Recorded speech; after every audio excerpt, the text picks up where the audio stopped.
Esta é a Jovem Pan News. A rede da informação.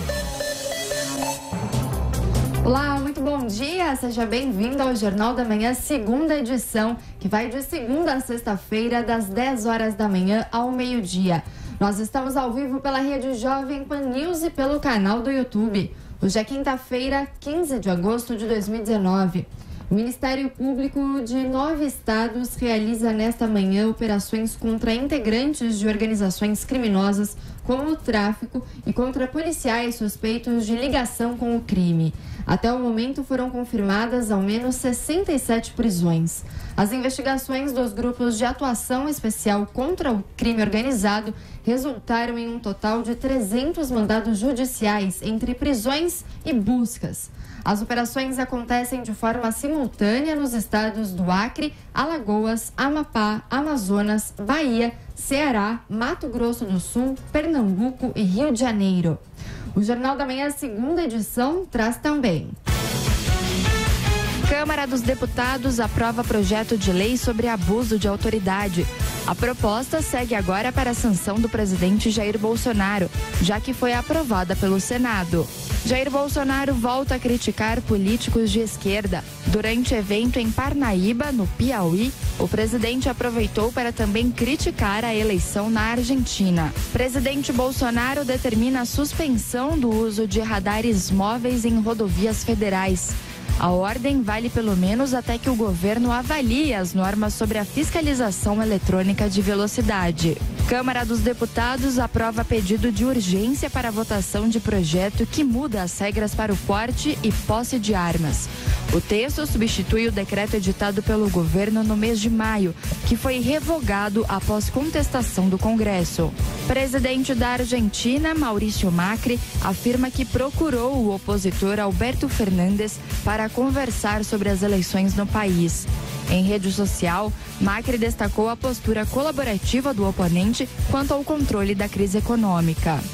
Forças da Polícia Militar Chinesa são vistas em concentração em um estádio próximo a Hong Kong. Após protestos em Hong Kong a favor da democracia, Pequim deu a entender que poderia empregar a força para restabelecer a ordem na antiga colônia britânica. Esses e outros destaques você acompanha agora no Jornal da Manhã, segunda edição.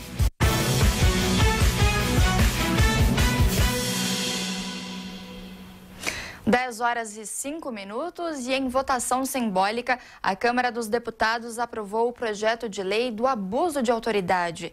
O destaque é do repórter Afonso Marangoni.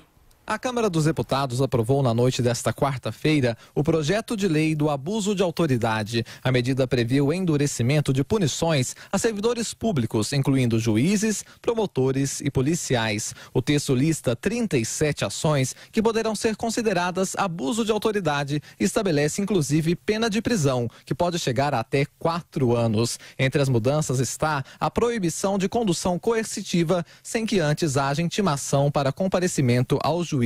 A proposta colocada em votação pelo presidente da Câmara, Rodrigo Maia, do Democratas do Rio de Janeiro, atinge os 3 poderes da República. Além dessa, também existia na Câmara outra proposta que tratava do mesmo assunto e previa punições apenas para membros do Poder Judiciário e do Ministério Público. O relator do texto aprovado, Ricardo Barros, do PP do Paraná, comemorou o resultado. Todos os brasileiros ocupantes de função pública têm que responder pelas suas atitudes, têm que responder pelas suas decisões.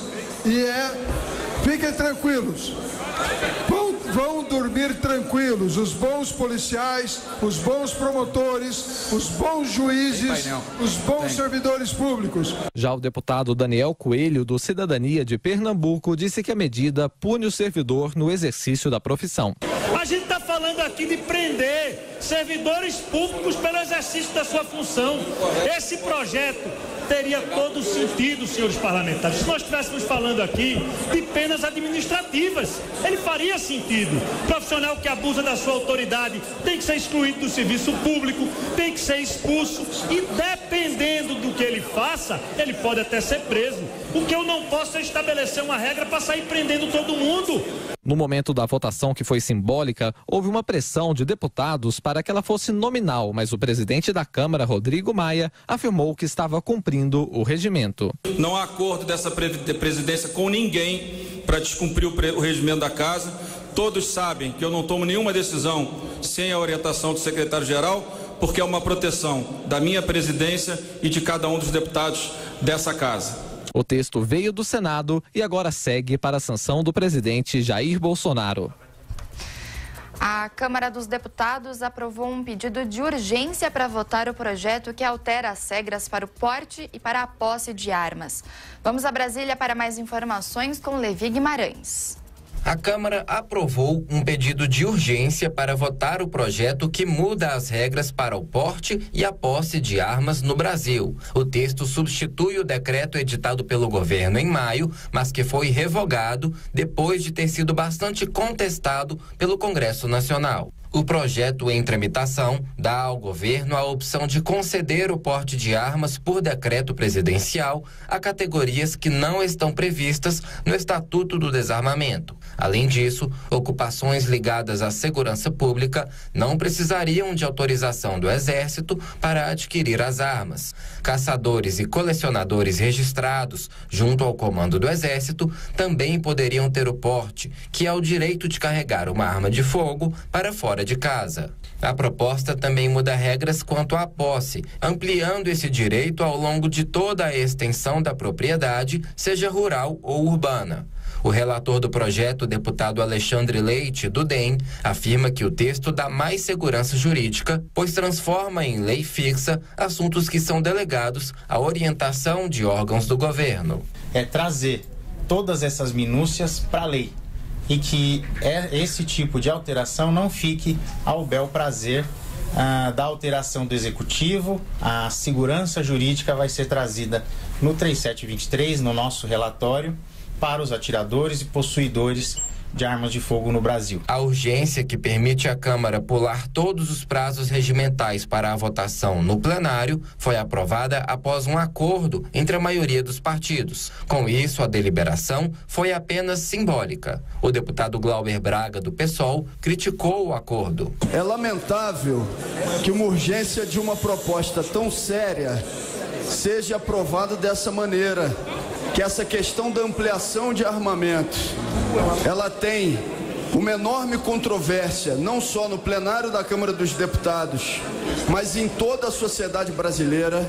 Nesta quarta-feira, o grupo de trabalho que trata do pacote anticrime enviado pelo ministro da Justiça, Sérgio Moro, votaria 2 pontos. O excludente de ilicitude, que permite a policiais matar em caso de tiroteio ou combate sem responder por isso, e atos praticados em legítima defesa. Porém, a votação foi adiada para a próxima terça-feira. Segundo o presidente da Câmara, Rodrigo Maia, o grupo de trabalho deve durar mais 2 semanas antes de o pacote ser levado ao plenário. Devo prorrogar mais 1 ou 2 semanas o trabalho desse grupo. E depois acho que o texto construído ali, eu acho que pode ter um ambiente para que a gente possa levá-lo ao plenário nesse prazo, um pouco mais na frente, mas eu acredito que depois do trabalho do grupo ele pode ir ao plenário, sim.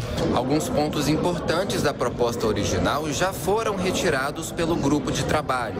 O principal deles é a prisão após condenação em segunda instância. O colegiado também retirou o chamado plea bargain, um acordo que consiste na confissão de um crime em troca de uma pena menor. De Brasília, Levi Guimarães. Em visita ao Piauí, o presidente Jair Bolsonaro voltou a criticar os políticos de esquerda e disse que nas próximas eleições o objetivo será varrer os comunistas do país. De Brasília, Luciana Verdolim. O presidente Jair Bolsonaro voltou a criticar o que ele chama de políticos comunistas. Ontem ele esteve em Parnaíba, no Piauí, onde visitou um projeto de fruticultura irrigada, como já existe em Petrolina, no estado de Pernambuco. O governador do estado, Wellington Dias, do PT, recebeu o presidente no aeroporto da cidade. Ao contrário do que recentemente aconteceu durante visita de Bolsonaro à Bahia, quando ele e o governador do estado, Rui Costa, não se encontraram. Jair Bolsonaro aproveitou a viagem para mais uma vez criticar alguns governadores da região que, segundo ele, querem separar o Nordeste do restante do país, o que não seria, segundo o presidente, o caminho correto nesse momento. Bolsonaro ainda afirmou que nas próximas eleições o objetivo será varrer os comunistas do país. O caminho do Brasil é um só povo, uma só raça, uma só bandeira verde e amarela. O Monsanto me disse agora há pouco que nós vamos acabar com o cocô no Brasil. O cocô é essa raça de corrupto e comunista. A população de Parnaíba, Jair Bolsonaro afirmou que o acordo de livre comércio do Mercosul com a União Europeia vai beneficiar a região e incentivar a agricultura brasileira. Segundo ele, Parnaíba poderá se beneficiar por um possível aumento nas exportações de frutas. Até por conta disso, voltou a criticar a possibilidade da esquerda retomar o poder na Argentina, o que pode prejudicar a relação entre os dois países e dentro do bloco econômico. Olha o que está acontecendo na Argentina agora. A Argentina está mergulhando num caos. A Argentina começa a trilhar o rumo da Venezuela, porque nas primárias, bandidos de esquerda começaram a voltar ao poder. Aqui em Brasília, o porta-voz da presidência, Rego Barros, garantiu que o governo não estuda romper laços com o país vizinho. Independente de quem vença as eleições, Brasil e Argentina possuem relações históricas de cooperação e vão buscar o consenso para o crescimento de ambos os países. Então, o foco do presidente Jair Bolsonaro é o crescimento de ambos os países. O presidente acusou ainda a esquerda de trabalhar para acabar com a liberdade e também a democracia. Até por conta disso, defendeu a posse e o porte de armas no país. Segundo ele, o povo armado jamais será subjugado. Bolsonaro defendeu ainda que a arma é sinônimo de força e liberdade. De Brasília, Luciana Verdolim. Advogados deixam defesa de Deltan Dallagnol nos processos a que o procurador responde no Conselho Nacional do Ministério Público. Eduardo Mendonça e Felipe de Melo Fonte afirmaram que a decisão foi tomada na última semana em comum acordo com o coordenador da Força Tarefa da Lava Jato. O procurador responde a uma reclamação apresentada pelo senador Renan Calheiros por publicações nas redes sociais e uma representação aberta por Dias Toffoli por críticas ao STF. A defesa de Deltan agora será feita pelo ex-ministro do Supremo, Francisco Rezec, que atuará nos casos de forma gratuita. Jair Bolsonaro diz para Angela Merkel usar o dinheiro destinado à proteção da Amazônia no reflorestamento da Alemanha. Para o presidente, o país europeu precisa de mais investimentos na área do que o Brasil. No fim de semana, a Alemanha anunciou a suspensão dos investimentos em projetos de proteção da floresta, estimados em 155 milhões de reais.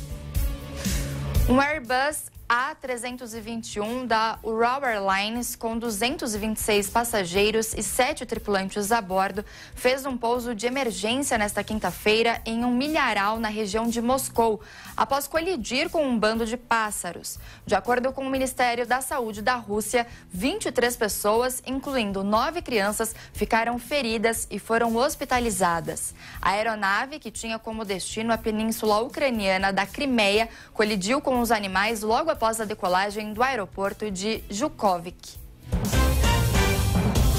Os Estados Unidos pediram a libertação de um jornalista desaparecido na Síria em 2012. Destaque do repórter Vitor Moraes. Os Estados Unidos pediram nesta quarta-feira a libertação do jornalista Austin Tice, que desapareceu em Damasco, capital da Síria, em agosto de 2012. O governo americano acredita que ele esteja vivo e está sendo mantido refém. O fotojornalista americano apareceu pela última vez num vídeo divulgado em setembro daquele ano, com olhos vendados e nas mãos de um grupo terrorista não identificado. O governo dos Estados Unidos oferece uma recompensa de $1 milhão por qualquer informação que levem à sua libertação. 7 anos depois de Tice ter sido preso, os oficiais americanos trabalham para que ele volte para casa em segurança. Austin Tice era um fotojornalista freelancer que trabalhava para a AFP, para o Washington Post e para a CBS, entre outros veículos. Desde que o grupo terrorista postou o vídeo dele amarrado, um mês depois de ser detido, nunca mais tiveram informações do ex-marine, que hoje tem 31 anos. No Paraguai, um protesto contra o presidente Mário Abdo Benítez terminou em confronto na Ponte da Amizade. Natasha Mazaro. Um confronto entre a polícia paraguaia e manifestantes fechou a Ponte da Amizade por quase 1 hora nesta quarta-feira. Os paraguaios protestavam na cidade do leste e pediam a saída do presidente Mário Abdo Benítez. O confronto começou quando a polícia, que fazia um bloqueio na aduana da ponte, tentou liberar a passagem de caminhões para o Brasil. Contrariados, alguns manifestantes jogaram pedras nos policiais, que revidaram com bombas de gás e tiros de borracha. O Paraguai vive uma crise política desde que o acordo assinado com o Brasil sobre a usina de Itaipu foi divulgado. Em maio, Mário Abdo Benítez se comprometeu a comprar energia mais cara do que a habitual da hidrelétrica, que pertence aos 2 países. O presidente foi ameaçado de impeachment pela oposição e, por isso, recuou do acordo. No entanto, os paraguaios se sentiram traídos pelas irregularidades do pacto e pedem a saída do mandatário. O protesto fechou as lojas da região. O fechamento da Ponte da Amizade gerou um congestionamento de mais de 2 quilômetros do lado brasileiro. A Petrobras pretende vender 15 das 26 usinas termoelétricas que possui no Brasil. Do Rio de Janeiro, o destaque é do repórter Rodrigo Viga. A Petrobras pretende vender mais da metade de todas as suas usinas termoelétricas espalhadas por todo o Brasil. O anúncio foi feito nesta quarta-feira aqui no Rio de Janeiro pela diretora da área na Petrobras, Annelise Lara. A Petrobras conta atualmente com 26 termoelétricas e a ideia, segundo ela, é vender 15 dessas 26 usinas. A diretora da Petrobras não revelou quais usinas serão vendidas, nem qual vai ser o modelo de venda desses ativos. Especula-se que a Petrobras possa, inclusive, agrupar essas termoelétricas em uma outra empresa e, se for viável, fazer até mesmo uma abertura de capital, chamado IPO desse ativo, dessa nova empresa. A perspectiva é que o processo de venda das termoelétricas comece já a partir do ano de 2020. Somente na gestão do atual presidente da Petrobras, Roberto Castelo Branco, a Petrobras já arrecadou com venda de bens, de ativos, mais de 15 bilhões de dólares. E não há um limite definido para a venda desse portfólio, desses ativos. A diretora da Petrobras, Annelise Lara, afirmou que a Petrobras só vai manter as termoelétricas que deem retorno e façam sentido para a atuação da companhia. Na verdade, é uma coisa mais do portfólio mesmo, gestão de portfólio da Petrobras. As que a gente vai ficar fazem mais sentido no nosso portfólio. E quais vocês vão ficar? Quando será? Nós vamos ficar com as térmicas que fazem mais sentido no nosso portfólio. Especialistas no mercado entendem que esse movimento de venda de usinas termoelétricas por parte da Petrobras pode, inclusive, fortalecer o projeto do governo de abertura do mercado de gás aqui no país. O Ministério da Economia, liderado pelo ministro Paulo Guedes, vem falando em um choque de oferta de gás no país para reduzir, ao longo dos próximos anos, o preço do insumo em até 50%. Do Rio, Rodrigo Viga. Indicadores negativos da China e da Alemanha alimentam medo de recessão global e pressionam o mercado financeiro. O receio nesta quarta-feira foi agravado pelos números fracos da economia chinesa e pela notícia de que a economia alemã encolheu no segundo trimestre. A inversão da curva de rendimento nos Estados Unidos, quando os rendimentos dos títulos de longo prazo são inferiores aos de curto prazo, também foi preocupante. Em entrevista a Denise Campos de Toledo, a assessora financeira Daniela Casabona avalia o impacto dessa turbulência externa no Brasil. Para o Brasil, isso acaba sendo muito negativo, né? Agora que a gente está assumindo uma economia mais liberal, abrindo mais as fronteiras, precisando dos investidores lá de fora, a gente está participando aí de um cenário meio preocupante. Então, isso acaba impactando de forma bastante negativa também por aqui. Para Daniela Casabona, espera-se uma desaceleração maior, principalmente com os resultados nos Estados Unidos e com o dólar a R$ 4,00 aqui no Brasil. O estrategista de investimentos Jefferson Lataus destaca que a economia brasileira necessita de outras medidas, além das reformas. Apesar de muitas medidas importantes estarem acontecendo, a reforma tributária está começando a entrar na Câmara e tudo mais, mas a gente percebe que falta muita coisa ainda, né, para estimular a economia, para a gente começar a ter um horizonte de crescimento, né, no qual a gente possa se inspirar, vamos dizer assim.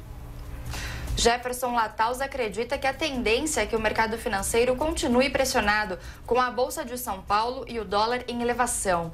Nesta quarta-feira, a moeda norte-americana subiu 1,85%, cotada a R$ 4,04. E o Ibovespa caiu 2,94%.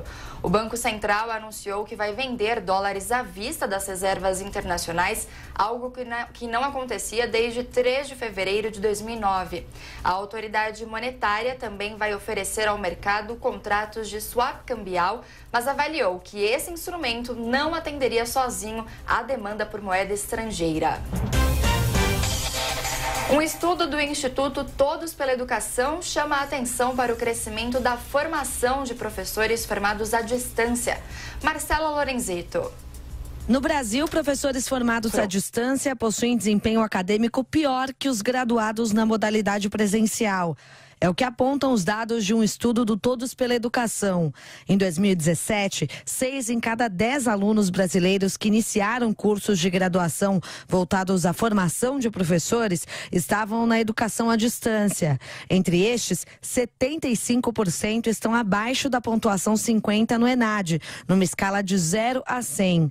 No Brasil, o curso com maior número de ingressantes é Pedagogia, com um aumento impulsionado pela oferta de graduações à distância na rede privada. Para o gerente de políticas educacionais do Todos pela Educação, Gabriel Correa, esta realidade é grave. Então, muito mais da metade dos futuros professores brasileiros estão sendo formados em cursos online, o que é muito grave. Por quê?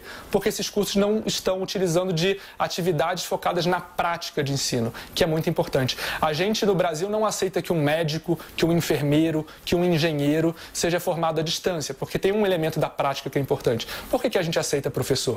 Nos países de melhor colocação no PISA, o Programa Internacional de Avaliação de Alunos, a prática do dia a dia na sala de aula é fator relevante para a formação inicial dos professores.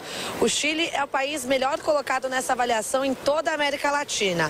Lá é proibido que a primeira graduação dos professores seja feita à distância. No entanto, o gerente de políticas educacionais do Todos pela Educação, Gabriel Correa, acredita que uma proibição desse tipo no Brasil não seria o ideal no momento. Qualquer proibição de uma hora para outra não é mais adequada. O Ministério pode avançar com algumas políticas públicas, como melhorar a forma que regula esses cursos, que avalia esses cursos, para a gente começar a mudar essa tendência que é tão crítica para o Brasil. O Brasil precisa avançar numa formação de professores presencial voltada para a prática de ensino. O que vem acontecendo nos últimos anos não é isso. A gente não está no caminho certo. Austrália, Canadá e Estados Unidos, por exemplo, são países que permitem a formação inicial de professores à distância. No entanto, o estudo ressalta que em nenhum deles o EAD tem a magnitude que possui no Brasil.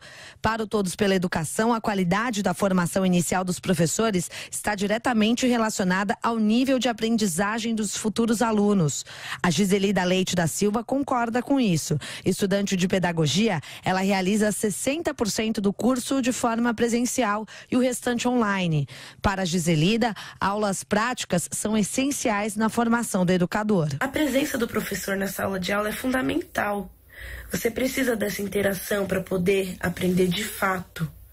E outra, numa formação docente, onde você vai conviver com outras pessoas, onde você vai participar da formação de outras pessoas, eu acho que é fundamental esse convívio, essa troca de experiência. Entre 2010 e 2017, houve aumento de 162% no total de ingressantes em cursos de instituições particulares voltados à docência na modalidade EAD. Em nota, o Ministério da Educação reconhece que os resultados do Exame Nacional de Desempenho dos Estudantes, o ENAD, mostram que os cursos EAD tiveram resultados mais baixos que os presenciais. No entanto, afirma que a análise desconsidera aspectos relevantes que fazem a comparação ser entre uma instituição e outra, e não sobre o fato de o curso ser presencial ou à distância. Para o MEC, a oferta de cursos deste modelo contribui na melhoria da formação de professores em áreas remotas, como a região amazônica e o interior do país, reduzindo as carências de docentes. Agora são 10 horas e 28 minutos e o Jornal da Manhã, segunda edição, vai para um rápido intervalo. Até já! Jovem Pan News. Jovem Pan.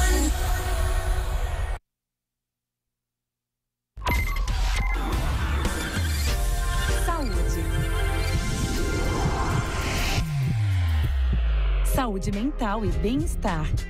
Doutora Camila.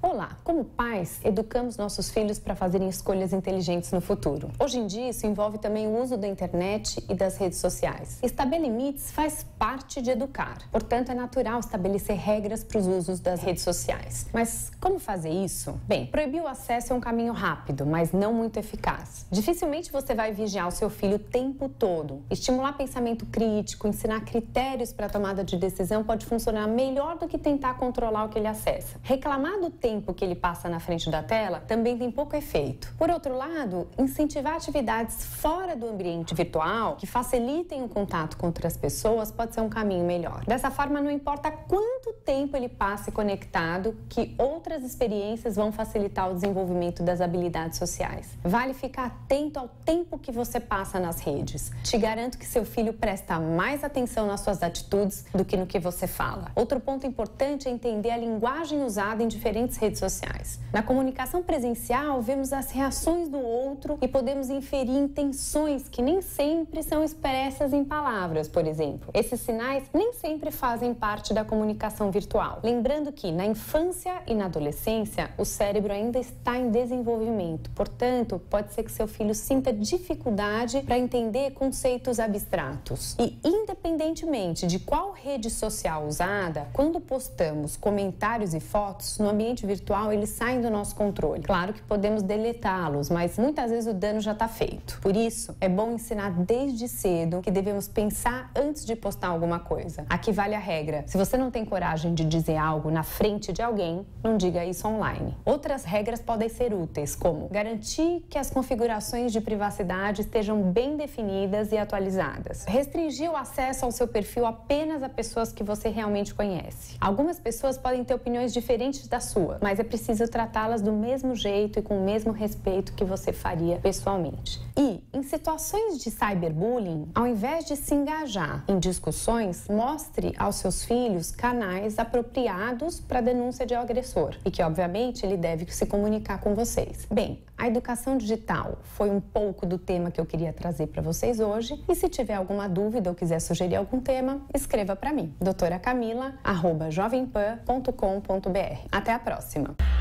Saúde mental e bem-estar. Doutora Camila.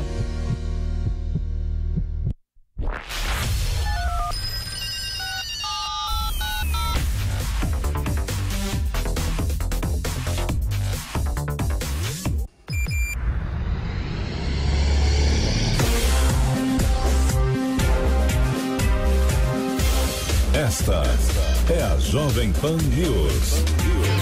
A rede da informação.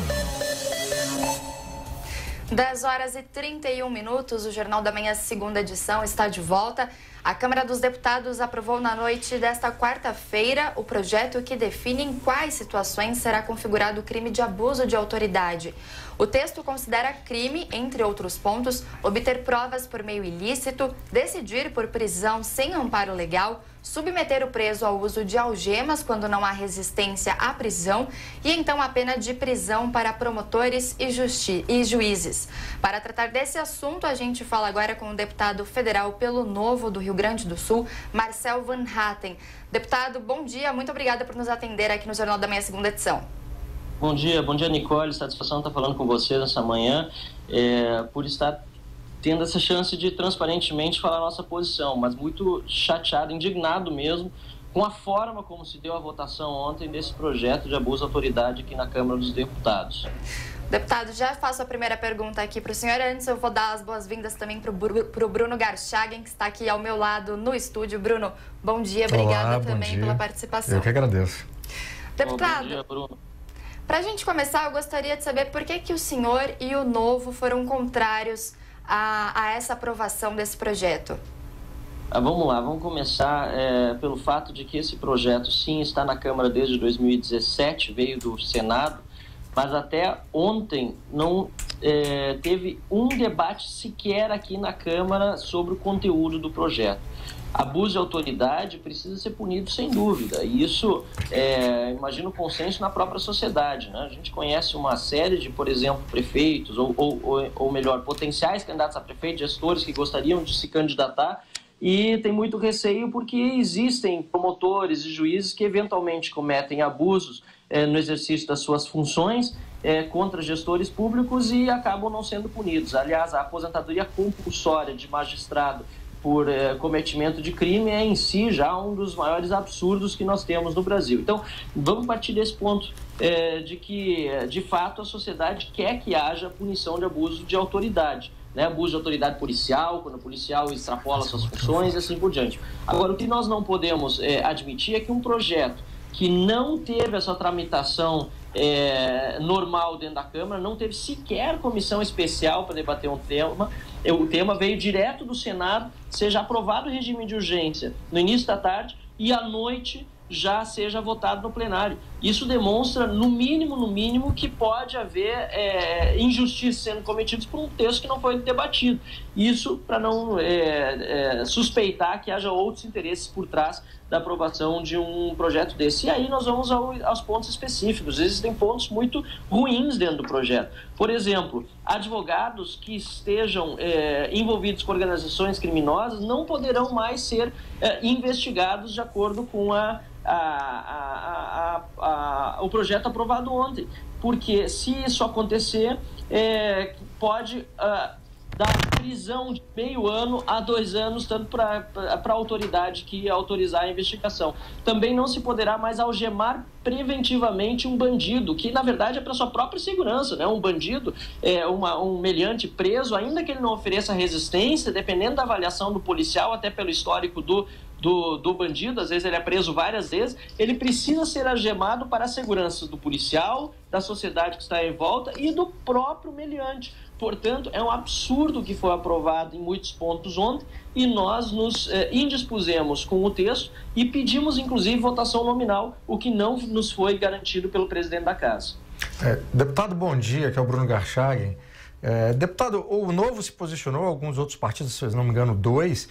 O que aconteceu para que os outros partidos não tenham cerrado fileira junto com vocês? Havia um interesse geral, e o resultado dessa votação, para que esse projeto passasse e inviabilizasse investigações, prisões, etc. O que aconteceu ontem para ter, primeiro, a urgência e depois essa votação rápida e absurda? Olha, Bruno, na verdade, a pauta da urgência do projeto, ela foi definida em reunião de líderes, isso aconteceu na terça-feira, inclusive, junto com o pacote que incluía a MP da Liberdade Econômica, que era muito importante, mas era a pauta da urgência e não do projeto que precisa ser debatido e por isso mesmo, e não incluía, inclusive, o mérito do projeto, nem votação favoravelmente à urgência. Nós perdemos a votação da urgência, o Novo orientou contrariamente, o PSL, eu não lembro se orientou contrariamente, mas eu sei que uma ampla maioria dos deputados, se não me engano, sim, orientou contrariamente, também não queria urgência, mas foi aprovar no plenário. Agora, depois de ter aprovado a urgência, vem o mérito, que é o mais importante, que é definir se o projeto realmente atende aos anseios da sociedade. e eu não diria que tinha um interesse geral do plenário da Câmara, mas sim de uma maioria de líderes partidários que queriam que esse projeto fosse aprovado. E a opção do governo foi por entender que, como havia uma maioria configurada favoravelmente dos líderes ao projeto, que o governo não apresentaria maiores obstáculos para que acontecesse a votação na noite de ontem. E isso nós consideramos muito ruim, porque o próprio Ministério da Justiça, que é, obviamente, do governo Bolsonaro, apresentou uma série de deficiências no projeto, dentre as quais essas duas também que eu acabei de mencionar, pedindo que fossem apresentados destaques para pelo menos não deixar o projeto tão ruim. Agora, por que não foi permitido que se apresentasse destaque ou foi obstaculizado isso? Inclusive, nós não conseguimos assinaturas de partidos grandes para os nossos destaques porque houve esse acordão explícito ou tácito.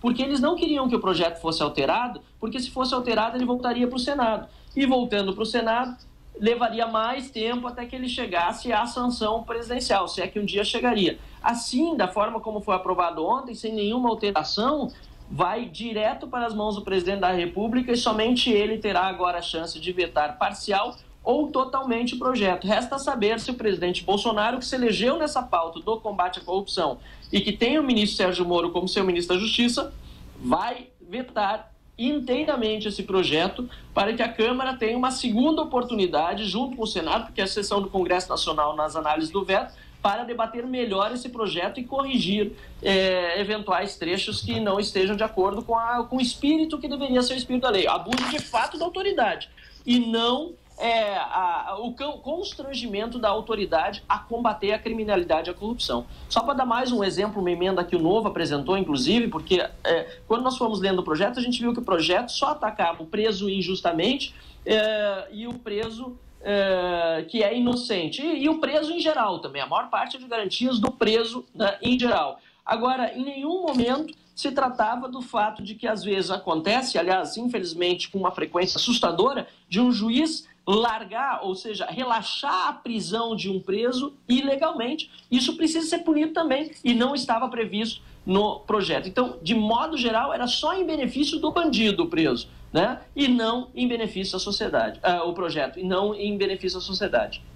Eu vou chamar agora para participar dessa conversa o José Maria Trindade, direto de Brasília. José Maria, bom dia para você. Antes de eu passar a palavra para você, o Bruno quer fazer uma pergunta aqui para o deputado, mas bom dia, a gente já conversa.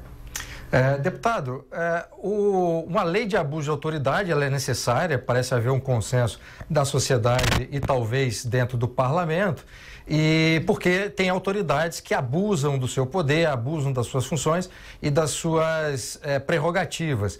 E o texto que foi apresentado é muito ruim. Mas a minha pergunta é o seguinte, o Novo, depois do trabalho feito ontem, que não foi bem sucedido em razão da posição das outras lideranças e tal, de que maneira que o que o Novo vai fazer agora? Vai tentar conversar com o presidente para, de alguma forma, pressionar o veto? Enfim, qual vai ser o posicionamento do partido a partir de agora para evitar esse desastre que é essa lei de abuso de autoridade? Olha, Bruno, em primeiro lugar, a gente está tentando ainda internamente ver o que é possível para recuperar a votação de ontem, porque claramente eu acabei de postar no Twitter um vídeo em que se demonstra claramente que havia mais de 31 deputados solicitando votação nominal da matéria, o que significa que poderia ter havido uma maioria de deputados no plenário da Câmara disposta a derrubar o projeto, contrariamente, inclusive, à orientação dos seus líderes. Isso, infelizmente, não aconteceu. A votação nominal foi sonegada pelo presidente da Câmara. Ele disse que não viu os 31 braços. Eu acabei de postar, pode ter se equivocado, acabei de postar no Twitter um vídeo em que se demonstra com um ângulo muito fechado, inclusive, ou seja, havia muitos outros deputados nas laterais do plenário, no fundo do plenário, que não aparece no vídeo, o ângulo é muito fechado, em que havia, sim, 31 mãos levantadas, que é o mínimo necessário para pedir uma verificação nominal. Então, a primeira coisa que a gente está avaliando é de que forma a gente consegue buscar uma reparação na votação de ontem. Em segundo lugar, nós precisamos, sim, que o presidente Bolsonaro vete essa matéria. Inclusive, a sociedade está pedindo ontem, pediu que a Câmara rejeitasse, era número 1 no Trending Topics brasileiro, não ao abuso de autoridade, E agora é número 1 nos Trending Topics aqui no Brasil, a hashtag Veta Bolsonaro. Então é óbvio que esse é um caminho, a gente espera que o presidente atenda os anseios da sociedade, vete o projeto na integralidade e encaminhe de volta ao Congresso para que a gente possa debatê-lo melhor. Eu vou chamar agora então o Zé Maria Trindade. Zé Maria, alguma pergunta para o deputado? Bom dia. Salve, muito bom dia, Nicole, bom dia a todos. Deputado, ontem, pelo que eu pude perceber, até encontrei com o senhor lá no Salão Verde, é que há uma decisão do Congresso Nacional em aprovar esse projeto e uma pegadinha extra, porque existem dois, o da Câmara e o do Senado, e o do Senado é decididamente o mais agressivo contra funcionários públicos e tem um cheiro forte de vingança contra a Lava Jato. Nesse quesito aí, do pedido de verificação de votação, o regimento interno diz que ou 31 deputados ou partido que os representem. Quer dizer, o Novo e outro partido, através de um requerimento, ali poderia exigir essa votação nominal. O Novo tentou alcançar os 31 deputados, nós temos apenas 8, nós precisaríamos do apoio de mais partidos que perfizessem os 31 e infelizmente não tivemos apoio. É bom lembrar, aliás, o próprio deputado Glauber Braga, do PSOL, lembrou ontem no microfone que o próprio PSL podia ter pedido a verificação nominal quando estávamos em processo de votação e não solicitou oficialmente. Então, isso acabou evitando que houvesse a verificação nominal, e mesmo assim, nós fizemos todo esforço para levantar braços. Nós tínhamos 80 ofícios distribuídos com as palavras votação nominal em cima. Nós encaminhamos 2 requerimentos à mesa com assinatura de, no mínimo, 46 parlamentares, porque se não houver partidos dispostos a pedir, pode-se ter um número de 40, pode ter um número mínimo de 31 parlamentares. E aí eu quero fazer justiça com muitos deputados do PSL que assinaram com a gente também, para não dizer, não apoiaram. O partido institucionalmente não apoiou, mas houve uma série de deputados, a maioria, aliás, que nos apoiaram. E agora a gente vai tentar ver se consegue reverter de outra forma. Mas é difícil. O senhor está dizendo que o presidente da Câmara intencionalmente não levou em consideração os requerimentos para que a votação fosse nominal. Ele deu justificativas para a decisão dele, mas as justificativas dele não foram regimentais. Ele alegou que sim, nós recorremos na hora, ele indeferiu o nosso recurso. Aqui na Câmara tudo funciona com a burocracia, e a burocracia, nesse ponto, o presidente está jogando com a burocracia a seu favor, e nós vamos buscar reverter essa decisão também burocraticamente, da forma como for de nosso direito. Mas o fato claro havia sim mais de 31 deputados solicitando votação nominal, e qualquer pessoa que ali estivesse com a intenção de defender a democracia e o direito da minoria de se manifestar, viu com seus próprios olhos que havia sim esse número mínimo de deputados querendo fazer a verificação nominal. Bruno. Deputado, para fazer isso de forma regimental, já se pode fazer hoje? Qual é o prazo? Quanto tempo demora? Nós estamos avaliando. Eu estou vendo justamente com a assessoria, mas certamente vai ser feito hoje. Zé Maria, mais alguma pergunta para o deputado? Sim, sobre essa decisão, deputado, de votar aí uma articulação relâmpago, o senhor tinha conhecimento, o senhor sabia dessa intenção? Não, nós sabíamos que já há algumas semanas, inclusive desde antes do recesso, se falava em pautar o projeto de abuso de autoridade, né? E a gente, quando soube que depois da votação de urgência, ontem, que estava-se procurando também votar o projeto ainda na noite de ontem, nós entramos com kit de obstrução. Foi a primeira vez que o Novo, inclusive, fez isso. A gente critica muito quando fazem para atrapalhar, e a oposição muitas vezes tem feito isso para atrapalhar, por exemplo, a votação da reforma da Previdência e outras reformas, mas nesse caso o Novo entrou com todo o kit de obstrução para tentar adiar a votação e passar pelo menos para a semana que vem. Nós fizemos tudo o que estava ao nosso alcance, com apenas 8 deputados, nós somos muito poucos. Nós precisamos também agradecer a outros partidos que nos ajudaram. Cidadania esteve junto com a gente, o Podemos, ainda que uma parte da bancada não concordasse, mas a liderança deu suporte para postergar a votação, o PV também, então mas todos esses partidos são muito pequenos, né? E não chegamos a ter o mínimo de 31 para poder fazer com que houvesse pelo menos essa verificação nominal. Deputado, aqui uma última pergunta, pelo menos da minha parte. Qual foi a influência da Vaza Jato na aprovação dessa proposta, já que ela é um projeto de lei de 2017, quando a Operação Lava Jato em si ainda estava muito com várias operações semanalmente, estava muito mais ativa do que hoje em dia, por exemplo, e que se tentou aprovar esse projeto e, enfim, ele se arrastou aí por 2 anos. Olha, de novo, a questão do abuso de autoridade em si, ela vem sendo discutida já há mais de 2 anos, inclusive. Este projeto que tem 2 anos e já existe, aliás, lei para coibir o abuso de autoridade no Brasil, dos anos 60 a lei, inclusive. Agora, a lei existente, de fato, ela precisa ser atualizada. Isso nós não discordamos, o Novo sabe, e muitos deputados sabem, inclusive da base do governo, que existem abusos que precisam ser coibidos. Agora, com certeza, todo esse cenário aí de ataque à Lava Jato contribuiu para que muitos votassem favoravelmente ao projeto. Eu não quero tirar a boa-fé de muitos colegas deputados que votaram a favor do projeto por entenderem que o abuso de autoridade tem que ser coibido. Conheço vários que fizeram isso, que sofreram nas mãos de maus promotores e maus juízes, que sempre entendemos serem uma minoria, mas que precisam ser punidos. Agora, também houve uma parte do plenário que, aliás, defende abertamente bandido. Tem gente que sobe na tribuna para defender o presidiário Lula e toda a corrupção do PT sem a menor cerimônia e que votaram favoravelmente essa lei de abuso de autoridade para perseguir, sim, quem está combatendo a corrupção. Então, infelizmente, houve essa confluência daqueles que queriam por um bom motivo com aqueles que querem enterrar a Lava Jato. E nós não podemos permitir que isso aconteça. Por isso, tinha que ser melhor debatido para que apenas os bons motivos ou as boas motivações prevalecessem no texto final e não da forma como acabou sendo aprovado o projeto. Zé Maria, uma última pergunta para o deputado. Sim, deputado, eu vi a indignação do senhor ontem no plenário da Câmara dos Deputados, né, e durante todo o processo, mas faltou ali realmente estratégia que passa a impressão de que é uma certa conivência. O senhor falou com todas as letras aí. O PSL contribuiu decididamente, pelo menos, para que a votação fosse nominal. Quer dizer, há ali na Câmara esse espírito de corpo, no Congresso, né, que é um projeto do Senado, no sentido de se proteger. Bastava o artigo dizendo que é proibido prender, algemar ou fotografar parlamentares, ex-parlamentares ou parentes até 2º grau de parlamentares, né? O argumento que veio, principalmente de parte de representante do governo, é de que o presidente vetaria trechos do projeto, então estaria tudo bem. Mas, na verdade, eles conquistaram, não diria um acordo, porque disseram que não foi bem um acordo, que o acordo foram os outros que fizeram, mas iam deixar rolar, mas enfim, que seja por omissão no processo, então, que participaram dele, mas conquistaram para si um direito que já é do presidente. Poxa, o presidente já pode vetar, independentemente do que se decidir aqui no parlamento.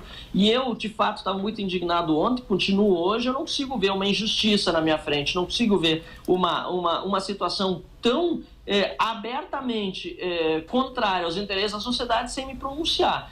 E apesar de termos feito tudo o que nós podíamos, tudo o que estava regimentalmente à nossa disposição ontem, confesso, Zé Maria, fui para casa ontem triste. Vários deputados, encontrei 2, inclusive do PSL agora no cafezinho da Câmara, que estavam com a gente nas votações sempre que possível, né? Parabenizando a atitude do Novo, também disseram que foi a sessão mais triste do ano para eles. E apesar de termos feito tudo que estava à nossa disposição, a gente sempre pensa, o que eu poderia ter feito a mais? Onde foi que eu errei? O que eu poderia ter feito para mudar essa situação? A grande verdade, Zé Maria, é que a gente tem que eleger mais gente que tem essa visão de combate à corrupção, de respeito ao Estado de Direito, às regras existentes, etc. De outro jeito, nós não vamos mudar. E a democracia exige, portanto, eleitores mais conscientes para daqui a 4 anos conseguirmos eleger mais deputados e senadores com essa postura. Deputado Marcel Van Hatten, do Novo do Rio Grande do Sul, muito obrigada mais uma vez pela participação aqui no Jornal da Manhã. Um ótimo dia para o senhor. Imagino. Satisfação, Nicole, Bruno, Zé Maria. Um abraço a todos os ouvintes. Valeu. Zé Maria Trindade, direto de Brasília, muito obrigada também pela participação aqui no Jornal da Manhã, 2ª edição, pela entrevista. Até mais. Perfeito, muito bom dia a todos. E agora eu me despeço também aqui no estúdio ao meu lado de Bruno Garchagen. Bruno, obrigada também, bom dia, bom trabalho para você. Obrigadíssimo, ótimo dia para você e para todos que nos ouvem e nos veem. O porta-voz da presidência, Otávio Rego Barros, negou o desmonte da Secretaria de Imprensa do Palácio do Planalto. Vamos agora à reportagem de Luciana Verdolim. O porta-voz da presidência, Rego Barros, negou ontem informações dando conta de que o governo teria decidido acabar com a chamada Secretaria de Imprensa aqui do Palácio do Planalto. Essa semana, o jornalista Paulo Fona foi demitido, depois de menos de uma semana no cargo. A informação é que ainda não foi decidido o nome do substituto. O porta-voz da presidência, Rego Barros, garantiu que a estrutura permanecerá. Quando eu comentei sobre as atribuições do porta-voz, eu disse que o atendimento diário à imprensa será responsabilidade da Secretaria de Imprensa, enquanto que o porta-voz se dedicará a vocalizar o pensamento do presidente da presidência. Por consequência, a CIP não há nenhum estudo sobre retirar o cargo de secretário de imprensa. Pelo cargo já passaram um militar e 2 jornalistas. Paulo Fona estava há poucos dias aqui no Planalto. Havia pedido demissão de um outro emprego para ocupar o cargo no governo federal. A decisão de demiti-lo teria sido do próprio presidente Jair Bolsonaro, que, ao avaliar o histórico profissional do secretário, disse que a relação poderia ser incompatível. Fona já trabalhou para o MDB, PSDB e PSB.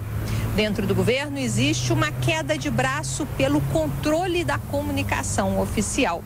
O porta-voz da presidência, Rego Barros, é constantemente atacado pela proximidade que tem com a imprensa e por defender os cafés da manhã com jornalistas que têm se tornado comuns aqui dentro do Palácio do Planalto. Apesar das críticas de aliados, o próprio presidente já avisou que não vai suspender esses encontros, que pretende manter esse contato mais direto com os jornalistas. Na semana passada, inclusive, ele disse que nenhum outro presidente falava tanto com a imprensa e que pretende manter essa atitude daqui para frente. Recentemente, o porta-voz deixou de ser subordinado à Secretaria de Comunicação para se reportar diretamente à Secretaria de Governo, que tem à frente um outro militar, o ministro Eduardo Ramos. A explicação é que existia um problema de hierarquia.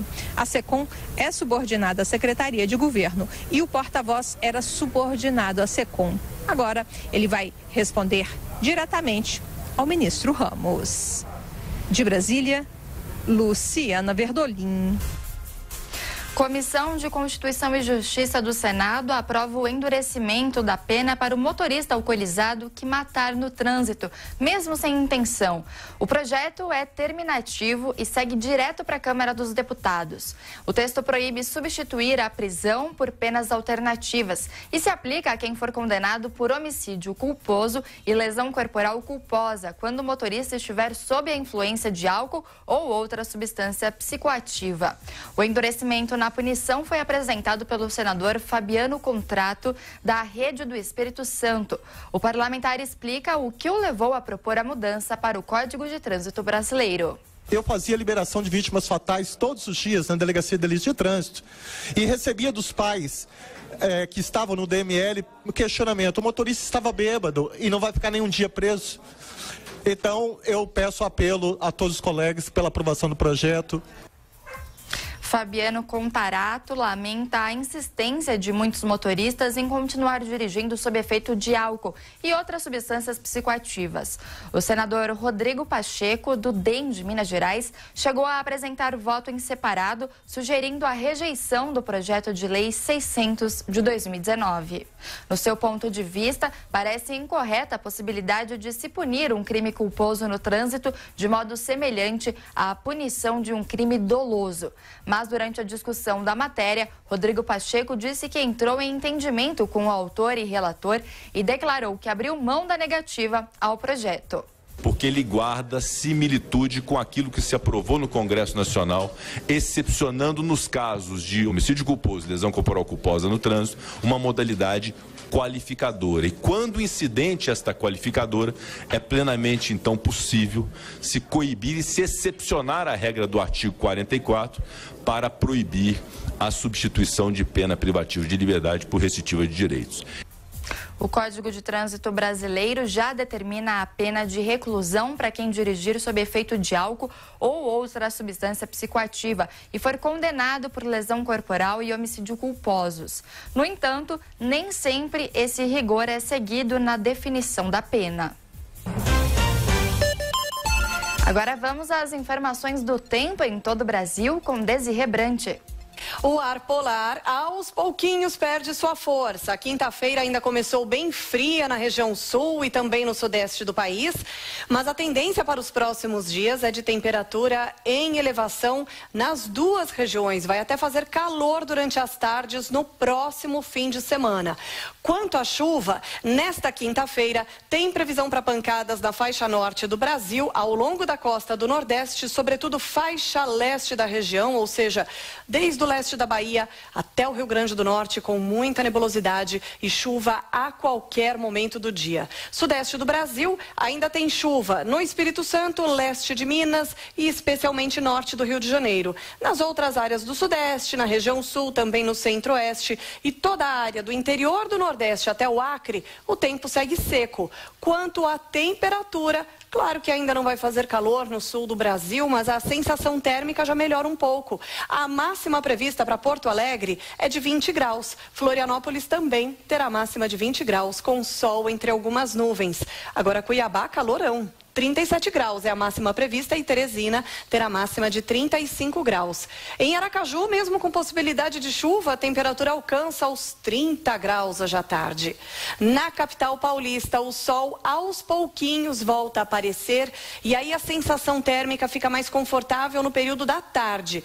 O dia realmente começa frio, mas hoje a máxima já fica em torno dos 19, 20 graus. Já é mais agradável em relação ao dia de ontem. Amanhã, sexta-feira, aí o sol aparece mais vezes e a temperatura consegue subir mais um pouquinho. A máxima prevista é de 24 graus. E no fim de semana vai fazer calor mesmo durante as tardes. Na capital paulista, a máxima poderá passar dos 27 graus neste próximo fim de semana. E é só no meio da semana que vem que o tempo muda de novo. Quer saber mais da previsão para a sua cidade e para todo o Brasil? Então acesse tempoagora.com.br.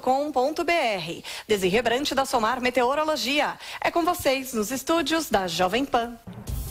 10 horas e 59 minutos e o Jornal da Manhã, segunda edição, volta daqui a pouco com mais notícias dessa quinta-feira. Jovem Pan News. Jovem Pan.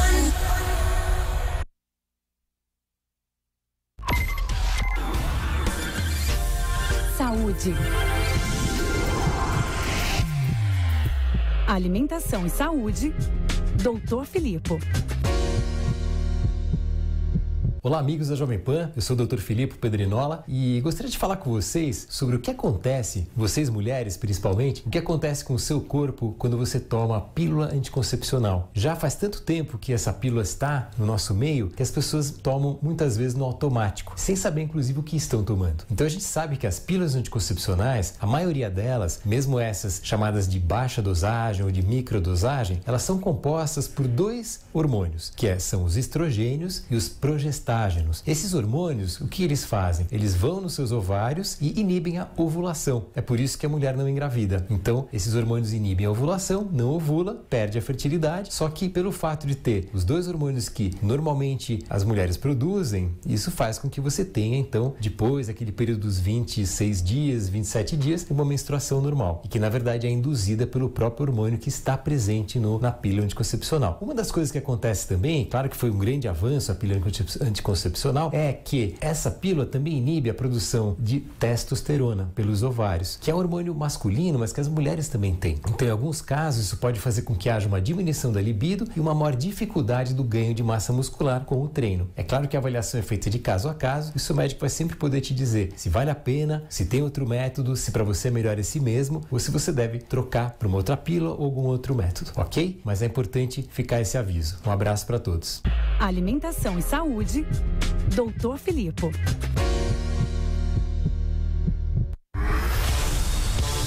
A Jovem Pan defende que seja feita a reforma da Previdência, que seja justa para todos os brasileiros, porque é urgente para o país. Mande uma mensagem em vídeo pelo WhatsApp. O número é 11 97465 1630. Repetindo, 11 97465 1630. Jovem Pan pela reforma da Previdência. Construindo o Brasil do amanhã. E aí, quer ficar ligado em tudo que acontece no mundo do esporte? No Camisa 10 você tem as principais notícias do seu time do coração. Com toda a credibilidade da Jovem Pan e, claro, sem perder o bom humor.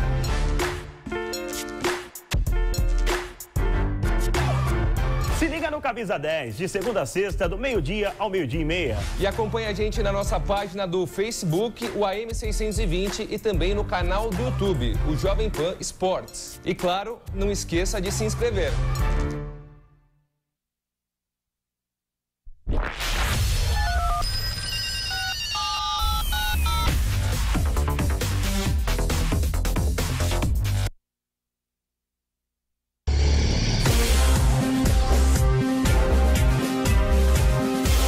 Esta é a Jovem Pan News.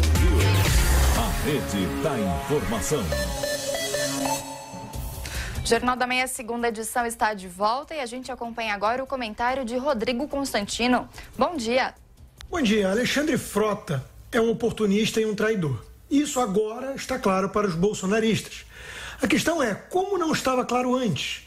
Acharam mesmo que Frota era um sujeito sério, um patriota lutando pelo Brasil, e acharam de bom tom ignorar sua postura tosca e o seu passado? Recordar e viver. Nessa época de campanha, Frota tinha moral, segundo Eduardo Bolsonaro. Destaco ainda que Alexandre Frota não é ficha suja, logo tem muito mais moral sim do que vários ministros corruptos que já tivemos, escreveu o deputado em defesa da brincadeira de Jair Bolsonaro em relação a colocar Frota para assumir o MEC. Não era um ex-ator pornô, como agora os bolsonaristas se referem a ele? Sem dúvida já era. Mas não eram oportunistas os que defendiam ele naquela época por conveniência eleitoral e pragmatismo? Frota era um mal necessário, pois mobilizava a militância, subia em palanques com Bolsonaro, energizando as pessoas e xingava, acima de tudo, qualquer adversário.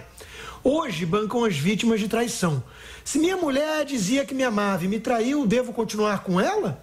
Se você casou com uma ex-atriz pornô claramente oportunista e barraqueira e acreditou nas suas juras de amor eterno, então eu lamento dizer, mas você merece ser corno.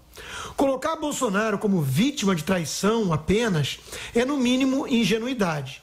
Se você for subir a favela carioca de noite com um Rolex de ouro no pulso e for roubado, sim, você será vítima de um assalto, mas terá culpa, claro, ou ao menos responsabilidade por ter sido otário, desculpa, negligente. Eu lamento, mas é verdade. Eis o meu ponto. O bolsonarismo não se deixa guiar por princípios, mas sim por lealdade pessoal, como toda tribo. Bolsonaro é um cacique e é a ele que todos devem obediência e reverência. Ele é o mito, afinal. Quando Frota era puxa-saco de Bolsonaro, os seus defeitos já conhecidos eram ignorados, jogados para baixo do tapete. Hoje, são lembrados e apontados. No caso do PT, o que sempre vimos foi total lealdade a uma pessoa. Lula sempre foi a estrela, o guia, o cacique cuja mão todos tinham que beijar. Nesse aspecto, como em outros, o bolsonarismo se assemelha ao petismo. Se o próprio Bolsonaro trair algum princípio conservador ou uma promessa de campanha, se tentar colocar panos quentes nas investigações para proteger o seu filho, se indicar como fez um filho sem qualificação para uma embaixada importante, se desistir de privatizar estatais, ele vai ser acusado ou defendido pelos bolsonaristas mais aguerridos? Quem sempre alivia sua barra, passa pano em todos os seus erros e detona qualquer crítico, não é fiel aos princípios que Bolsonaro supostamente incorpora, como patriotismo, combate à corrupção ou conservadorismo, mas sim ao próprio Bolsonaro. E lealdade a uma pessoa é coisa típica de tribo radical, de seita. Não é saudável e não combina com a política e a democracia. A CCJ do Senado definiu o calendário de audiências públicas para discutir a reforma da Previdência. De Brasília, as informações são do repórter Antônio Maldonado. A Comissão de Constituição e Justiça do Senado definiu o calendário de audiências públicas para discutir a reforma da Previdência. A princípio, os debates acontecerão ao longo de toda a semana que vem, exceto na quarta-feira, quando o colegiado tem sessão deliberativa para discutir outras matérias. Pela programação, estarão entre os convidados, desde nomes do Ministério da Economia a de centrais sindicais. Há ainda representantes da OAB, de carreiras da magistratura, do Ministério Público, do regime próprio de Previdência, economistas e associações que representam diversas categorias, como, por exemplo, os policiais federais.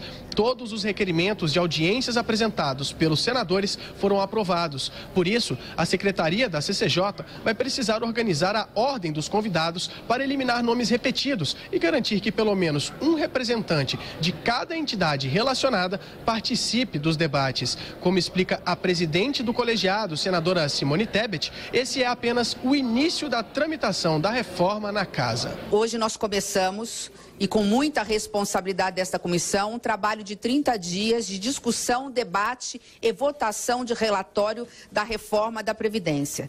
Não custa lembrar que essa é uma matéria complexa, é uma matéria que exige muito de nós, um senso de responsabilidade de cada um de nós. Ainda pelo cronograma definido, na outra semana, depois das audiências, o relator fará a leitura do parecer. Haverá, então, vistas de uma semana para que os senadores tenham mais tempo de analisar o texto. Se tudo ocorrer conforme o previsto, no dia 4 de setembro, o relatório será votado na CCJ e enviado para deliberação em 2 turnos pelo plenário do Senado. Já na Câmara dos Deputados, começou a funcionar nesta quarta-feira a comissão especial que vai analisar a reforma da Previdência dos militares. Além de alterar as regras para a categoria ter direito à aposentadoria, o projeto de lei reestrutura a carreira das Forças Armadas. O deputado José Priante, do MDB do Pará, presidirá os trabalhos da comissão. E o relator será o deputado Vinícius Carvalho, do PRB de São Paulo. Caberá a ele apresentar, ao final dos trabalhos, um parecer sobre a proposta apresentada pelo governo federal ainda no fim de março.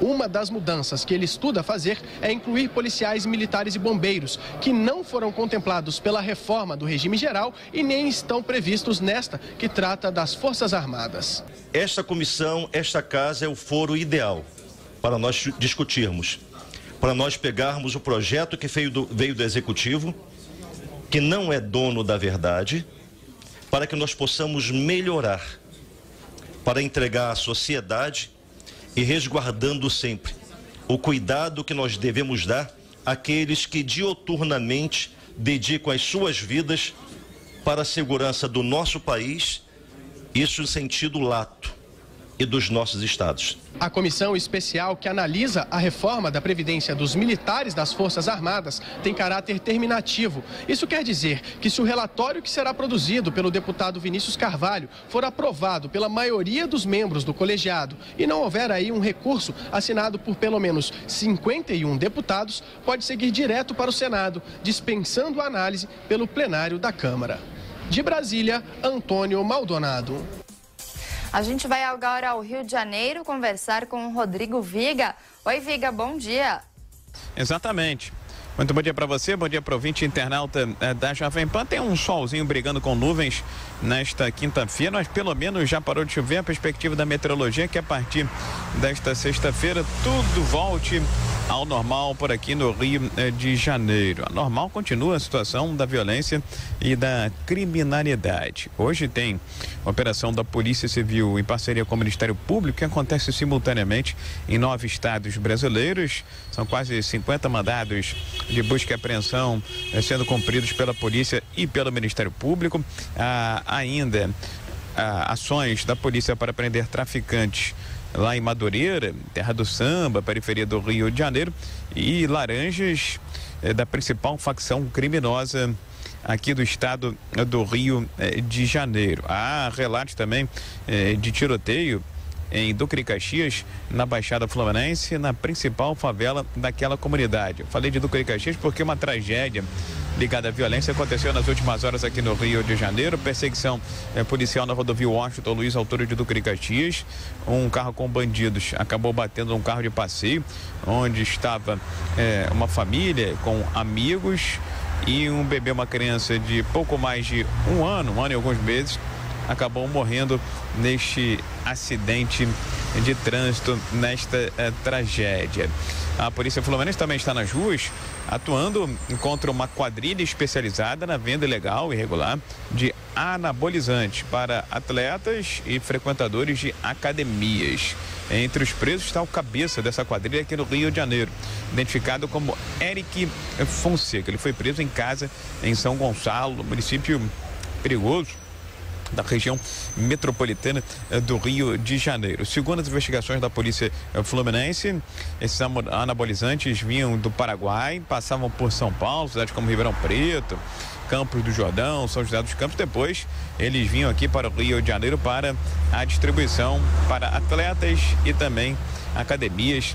Isso movimentava uma quantidade significativa de grana, de dinheiro. Amigos ouvintes, internautas da Jovem Pan, clima também de apreensão no batalhão de São Gonçalo, que já foi alvo de inúmeras operações da própria Corregedoria da Polícia do Rio de Janeiro. É só lembrar que policiais daquele batalhão estiveram envolvidos diretamente no ano de 2010, a morte da juíza Patrícia Ascioli, que está investigando irregularidade desses agentes de segurança. E, mais recentemente, em 2017, mais de 80 policiais daquele batalhão foram presos acusados de ligação com o tráfico de drogas. Pois bem, a Corregedoria da Polícia do Rio de Janeiro está investigando agora a ligação dos policiais deste batalhão, desta unidade, com um bandido, um traficante conhecido como Jogador.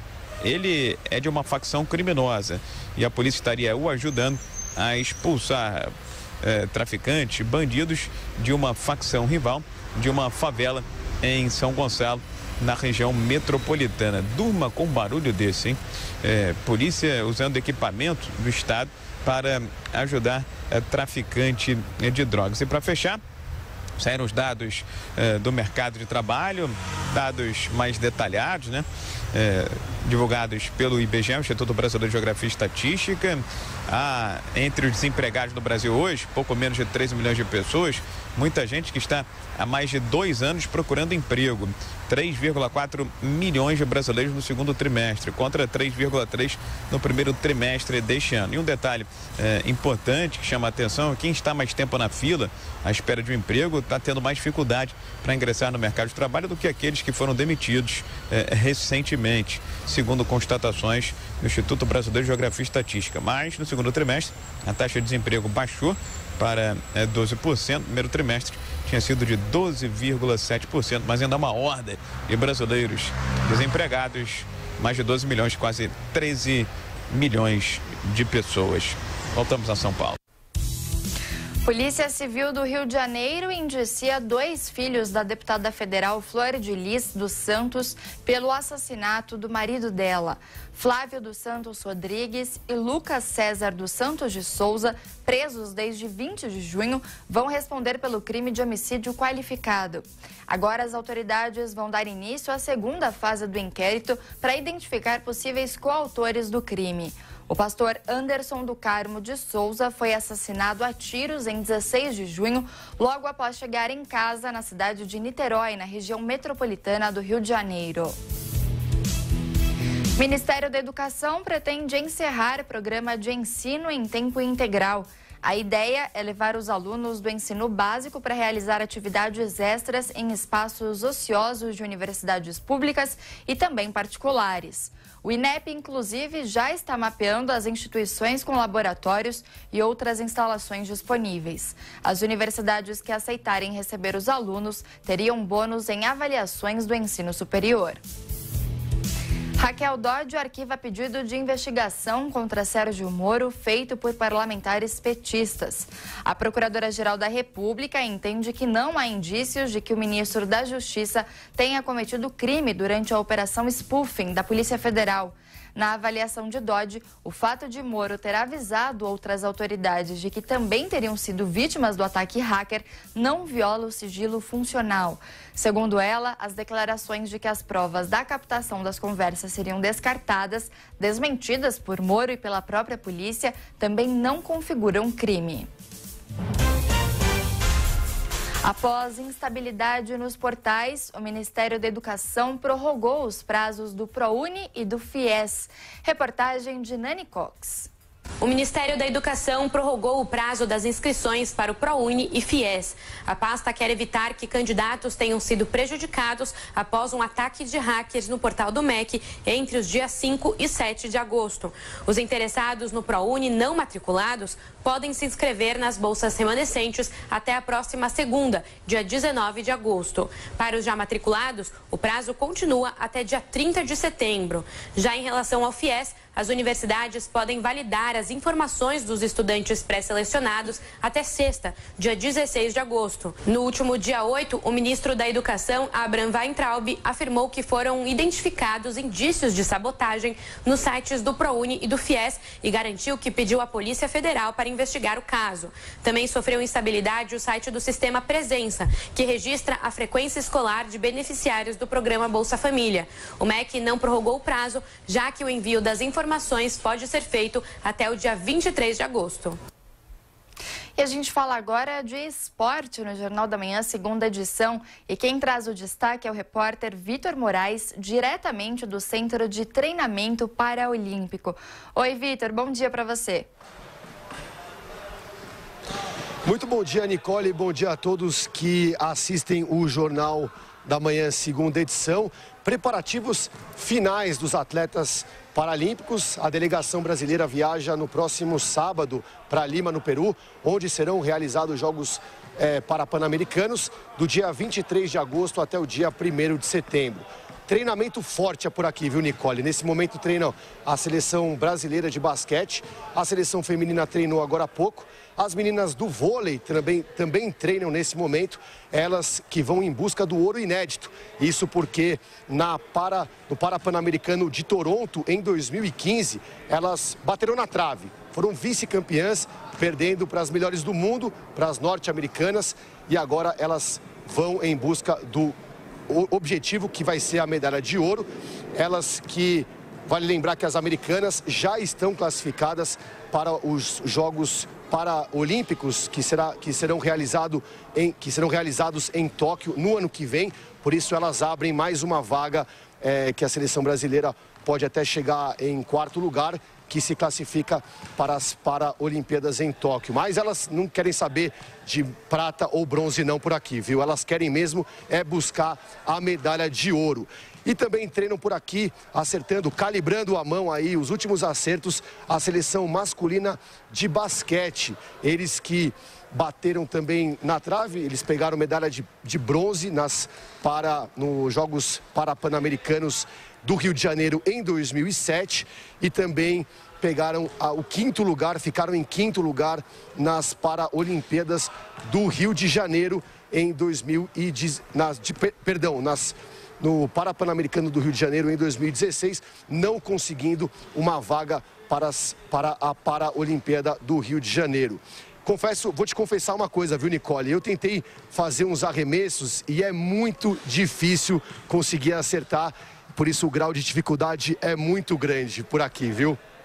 Obrigada, Vitor Moraes, pelas informações. Ótimo trabalho para você. O Procon de São Paulo notificou o Palmeiras sobre a rede que impede a visão do campo para a torcida adversária. Daniel Lian. Uma rede posicionada no setor destinado à torcida visitante da Arena Palestra tem gerado reclamações e irritado os torcedores adversários do Palmeiras pela falta de visibilidade. O fato polêmico fez o Procon de São Paulo solicitar a retirada imediata. As queixas revelam que é praticamente impossível acompanhar as partidas devido ao item instalado no local. No último final de semana, após o empate por 2-2 entre a equipe da casa e o Bahia, aqueles que estavam na área destinada aos aficionados pela equipe baiana e que pagaram R$ 110 pelo ingresso, divulgaram imagens registradas no espaço que exibiam as dificuldades de se enxergar não só a bola, mas também os jogadores em campo. O órgão de defesa do consumidor foi acionado, emitiu uma nota e entrou em contato com o presidente do Palmeiras, Maurício Gagliotti, para fazer uma vistoria na Arena Palestra, a fim de verificar o quanto é prejudicada a visão do torcedor pela rede instalada. Um representante da Polícia Militar vai acompanhar a visita, uma vez que, segundo o órgão, não há como manter uma tela atrapalhando a visão do torcedor. O texto acrescenta que implica em abusividade na relação de consumo, com prejuízo inaceitável para os consumidores. O mecanismo foi instalado há cerca de um ano, sob justificativa de evitar que objetos sejam atirados na direção dos palmeirenses, porque os visitantes ficam em um setor elevado do estádio e aqueles que se posicionam na parte de baixo ficam expostos sem proteção que impeça, por exemplo, o arremesso de um copo de água. O PROCON espera que o Palmeiras encontre uma solução sem que haja necessidade do clube ser notificado formalmente. O projeto de lei que permite a cesárea por meio do SUS foi aprovado na Assembleia Legislativa de São Paulo. Destaque da repórter Camila Yunes.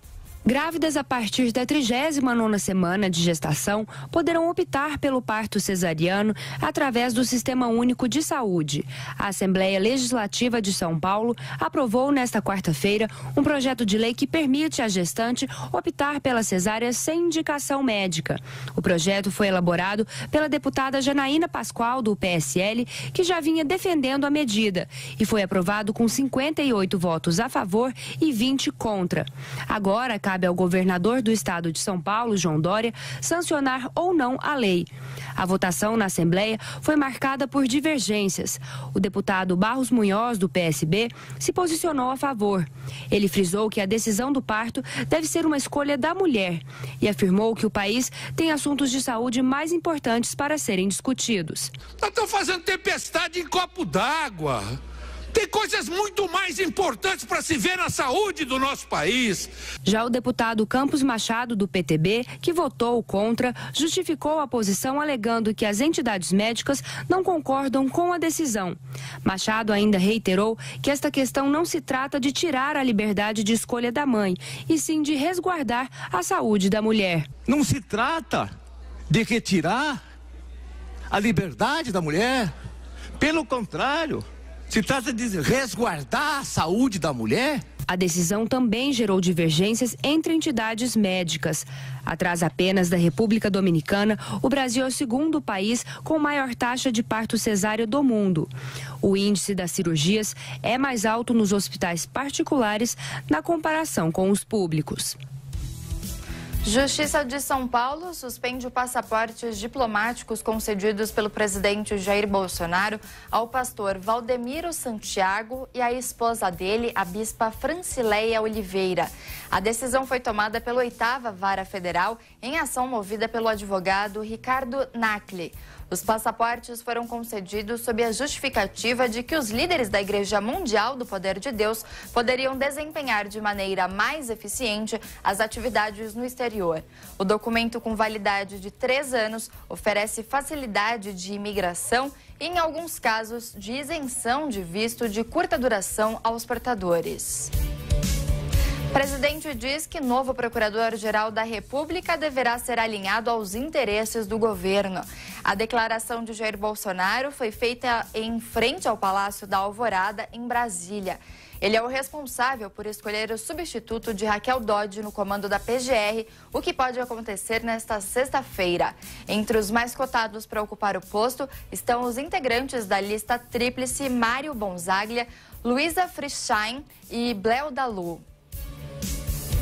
O Tribunal Regional Federal da 2ª Região recebe denúncia de tortura e estupro ocorrida durante o período militar. Com a decisão, o sargento reformado do Exército, Antônio Weiner Pinheiro de Lima, conhecido como Camarão, se tornou réu. Ele é acusado de cometer sequestro, cárcere privado e estupro de Inês Etienne Romeu, na chamada Casa da Morte, em Petrópolis, no Rio de Janeiro. O caso retorna agora para ser julgado em primeira instância pela Justiça Federal de Petrópolis.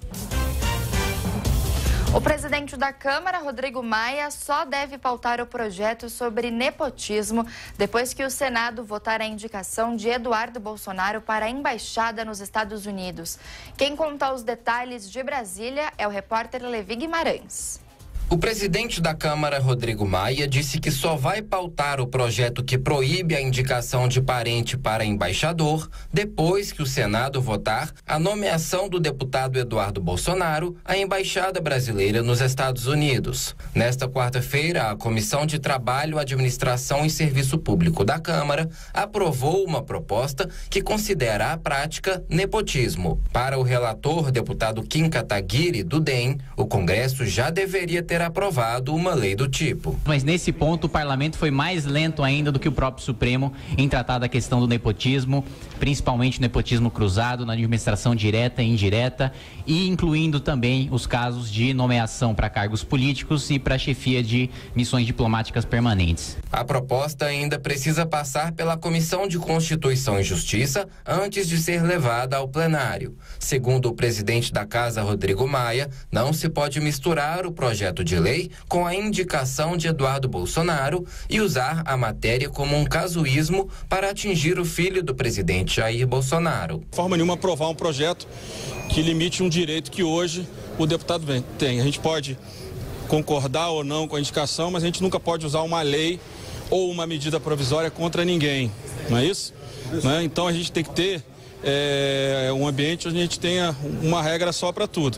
A indicação de Eduardo Bolsonaro à embaixada brasileira em Washington deve chegar ao Senado nos próximos dias. O presidente da Casa, Davi Alcolumbre, já disse que não tem pressa para avançar com a tramitação, que começa com a sabatina na Comissão de Relações Exteriores, tem uma votação no colegiado e, por último, votação no plenário. Enquanto isso, governistas trabalham para reverter o cenário incerto quanto à aprovação. De Brasília, Levi Guimarães. Em um seminário realizado na Câmara, o deputado federal Eduardo Bolsonaro afirmou nesta quarta-feira que diplomacia sem armas é como música sem instrumentos. Quem traz as informações é o repórter Thiago Muniz. Na expectativa de ser indicado para a Embaixada do Brasil em Washington, Eduardo Bolsonaro diz que diplomacia sem armas é como música sem instrumentos. O deputado federal do PSL de São Paulo deu a declaração na manhã desta quarta, durante o seminário Desafios à Defesa Nacional e o Papel das Forças Armadas, realizado na Câmara. O evento foi promovido pela Comissão de Relações Exteriores e Defesa Nacional da Casa, presidida pelo parlamentar. Durante a fala, o social-liberal classificou a Venezuela como uma narcoditadura sob Nicolás Maduro. Pouco depois, o deputado defendeu que diplomacia e defesa são faces de uma mesma moeda, instrumentos de exercício da soberania nacional. Para coroar o raciocínio, Eduardo Bolsonaro citou frase atribuída ao rei Frederico II da Prússia, que ressalta a ligação entre as duas áreas. Não por acaso, essa casa resolveu unir os temas afetos à diplomacia e à defesa em uma única comissão, a qual tem orgulho de presidir.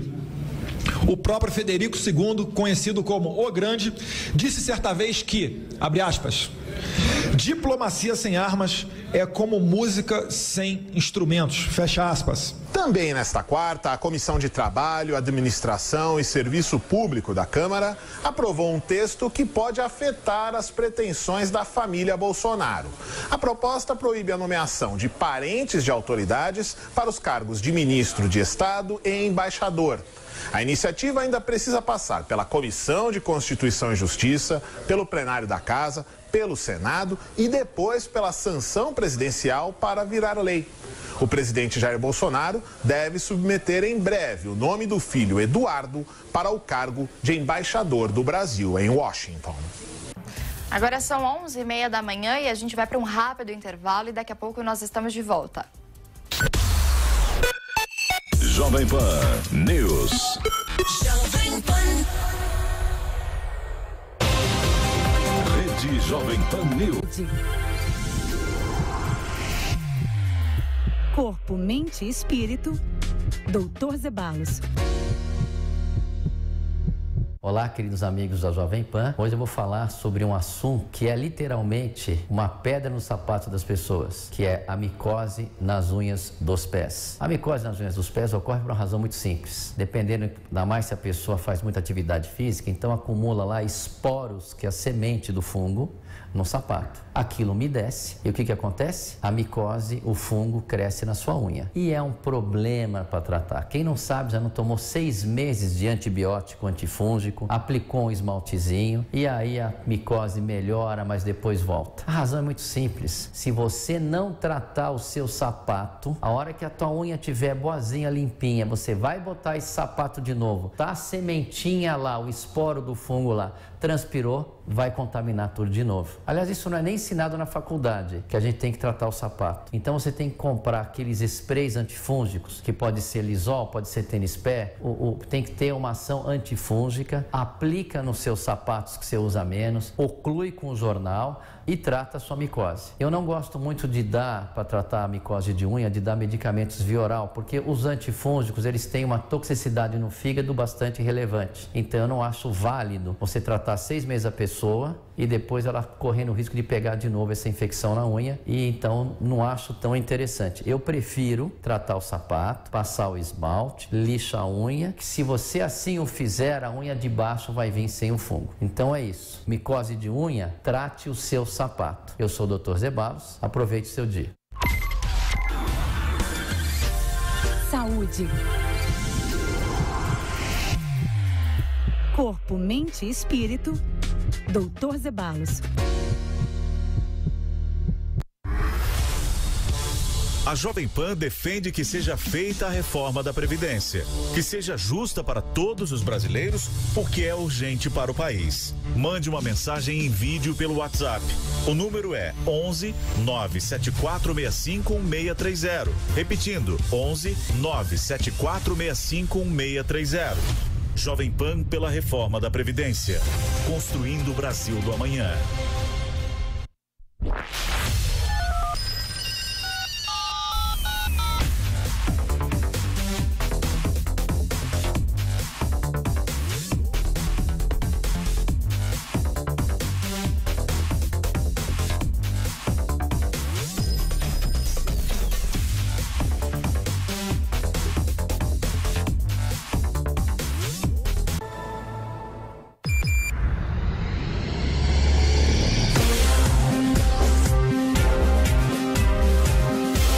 Esta é a Jovem Pan News, a rede da informação.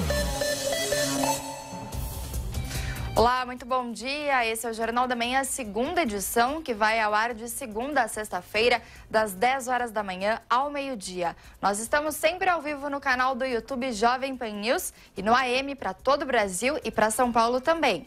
Agora são 11 horas e 34 minutos. Vamos às principais notícias da manhã desta quinta-feira com o nosso Top 10. Mudanças no trânsito. Governo suspende uso de radares móveis em rodovias federais. Abuso de autoridade. Câmara dos Deputados aprova projeto que define quais situações configuram os crimes. MP da Liberdade Econômica. Medida com novas regras trabalhistas vai à votação no Senado. Ministério da Educação. MEC sinaliza desbloqueio de verba universidades federais em setembro. Imposto de renda. Receita Federal paga hoje 3,8 bilhões de reais em restituições.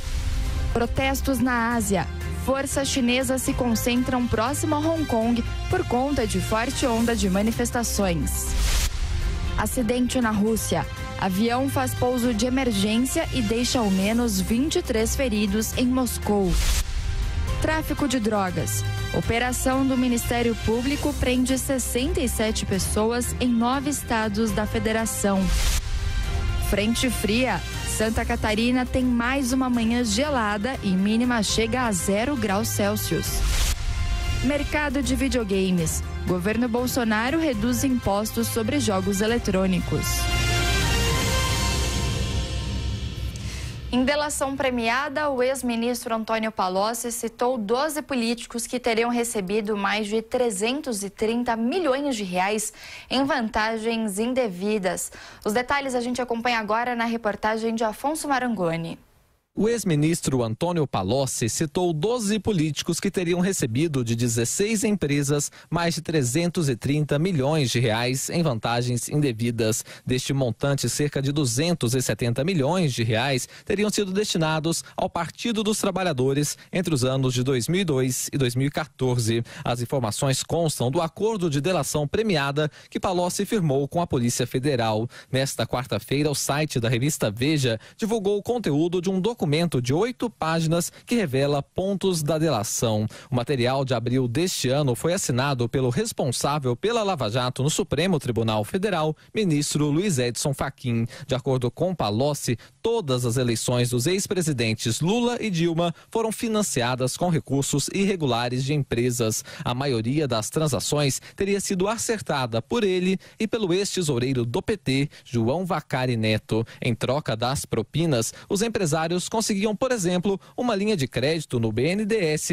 e apoio da base governista a medidas que tramitavam no Legislativo. No documento obtido pela publicação, o ex-ministro petista voltou a falar que na primeira eleição de Lula, em 2002, ele recebeu $1 milhão do ex-ditador líbio Muammar Gaddafi. Antônio Palocci disse que a empreiteira Camargo Correia pagou 50 milhões de reais em vantagens indevidas para pôr fim à Operação Castelo de Areia no Superior Tribunal de Justiça. A operação de 2009 investigava suspeitas de irregularidades do grupo em contratos de obras públicas. Segundo o petista, parte da quantia foi repassada ao PT na forma de doação eleitoral para a campanha de Dilma Rousseff em 2010. Outros políticos da sigla também teriam sido beneficiados. Palocci afirmou que a Camargo Correia repassou $1 milhão para a atual presidente do PT, Gleisi Hoffmann. A deputada ainda teria recebido dinheiro de mais 2 empreiteiras para a eleição ao Senado em 2010. $2 milhões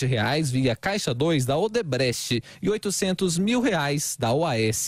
No documento obtido pela Veja, Antônio Palocci diz que os ex-governadores petistas Fernando Pimentel e Tião Viana receberam repasses de empreiteiras na eleição de 2010. Pimentel teria recebido $2 milhões da Camargo Correia e Viana teria levado $2 milhões da Odebrecht, sendo $1,5 milhão de Caixa 2. Palocci diz que a Odebrecht repassou também em 2010 $3,2 milhões via Caixa 2 ao ex-senador Lindbergh Farias. Outros $50 milhões teriam sido pagos ao Partido dos Trabalhadores, desta vez pela Odebrecht, em troca de vantagens no Programa de Desenvolvimento de Submarino. O dinheiro teria financiado parte da campanha para a reeleição de Dilma Rousseff. Esse episódio já havia sido narrado pelo ex-presidente da empreiteira Marcelo Odebrecht em seu acordo de colaboração. O ex-ministro petista também cita a Qualicorp.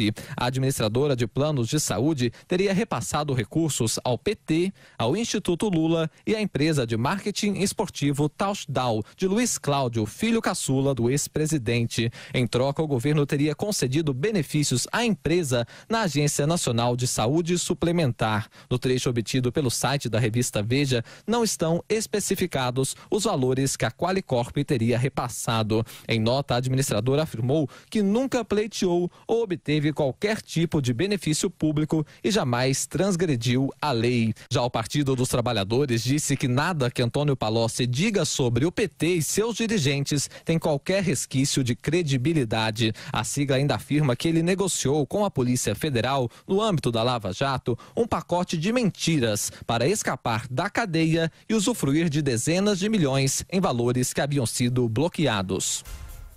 Sem aumento previsto para ministros, o Supremo Tribunal Federal aprovou o orçamento do Judiciário para 2020. Marcelo Matos. Ministros do Supremo Tribunal Federal descartam aumento nos seus salários em 2020.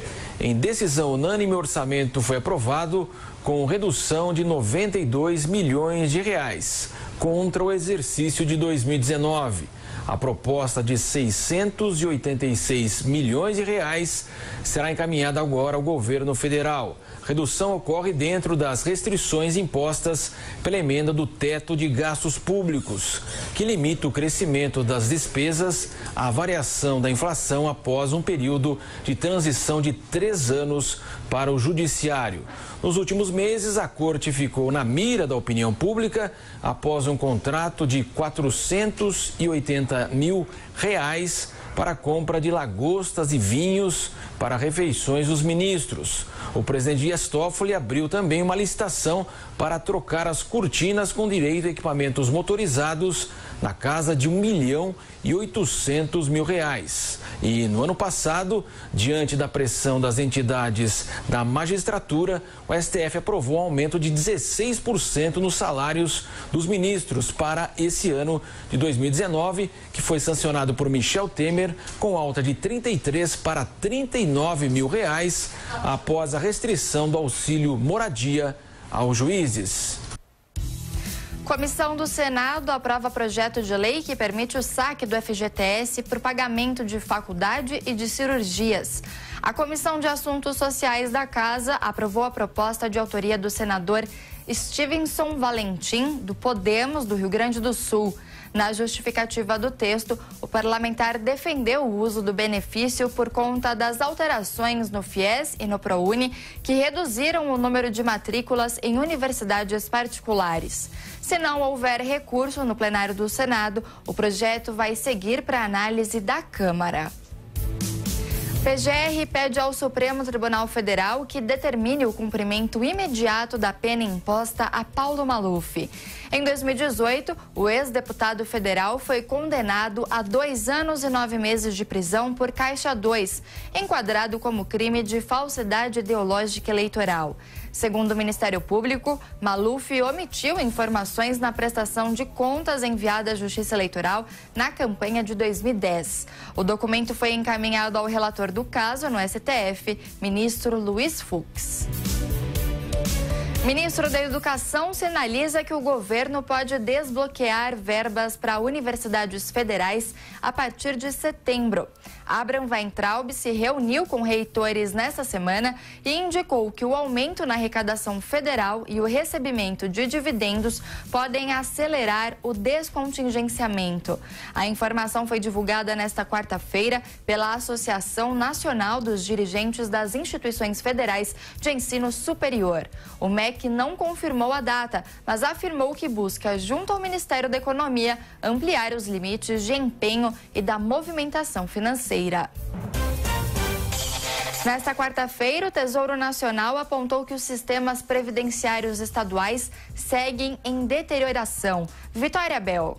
Um relatório do Tesouro Nacional apontou nesta quarta-feira que os sistemas previdenciários estaduais seguem em deterioração.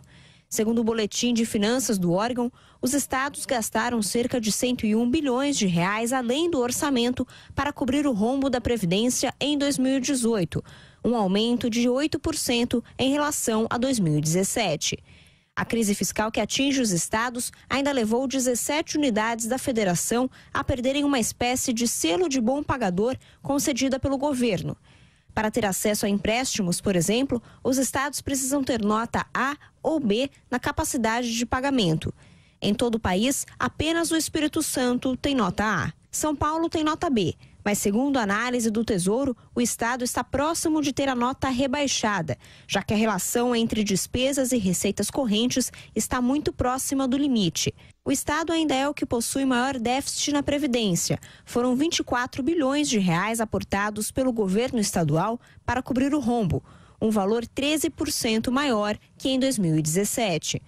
Para o secretário da Fazenda e Planejamento do Estado, Henrique Meirelles, São Paulo ainda está com as contas controladas e não corre o risco de ter a nota rebaixada. Nós não vamos permitir que São Paulo possa ter essa piora em função de não ser feita a reforma da Previdência. Ela, de uma forma ou de outra, será feita. O governo de São Paulo já prepara uma proposta de reforma da Previdência estadual que será entregue à Assembleia Legislativa caso estados e municípios não sejam incluídos na reforma federal por meio de uma PEC paralela.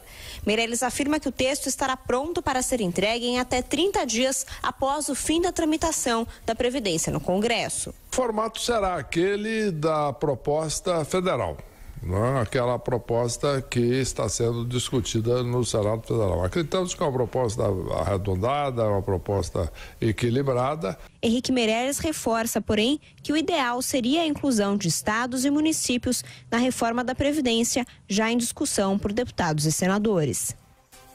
A Comissão de Constituição e Justiça do Senado aprovou 2 projetos que endurecem a pena para a perseguição obsessiva na internet. Natasha Mazaro. A Comissão de Constituição e Justiça do Senado aprovou 2 projetos que endurecem as penas para a prática de perseguição obsessiva, conhecida como stalking.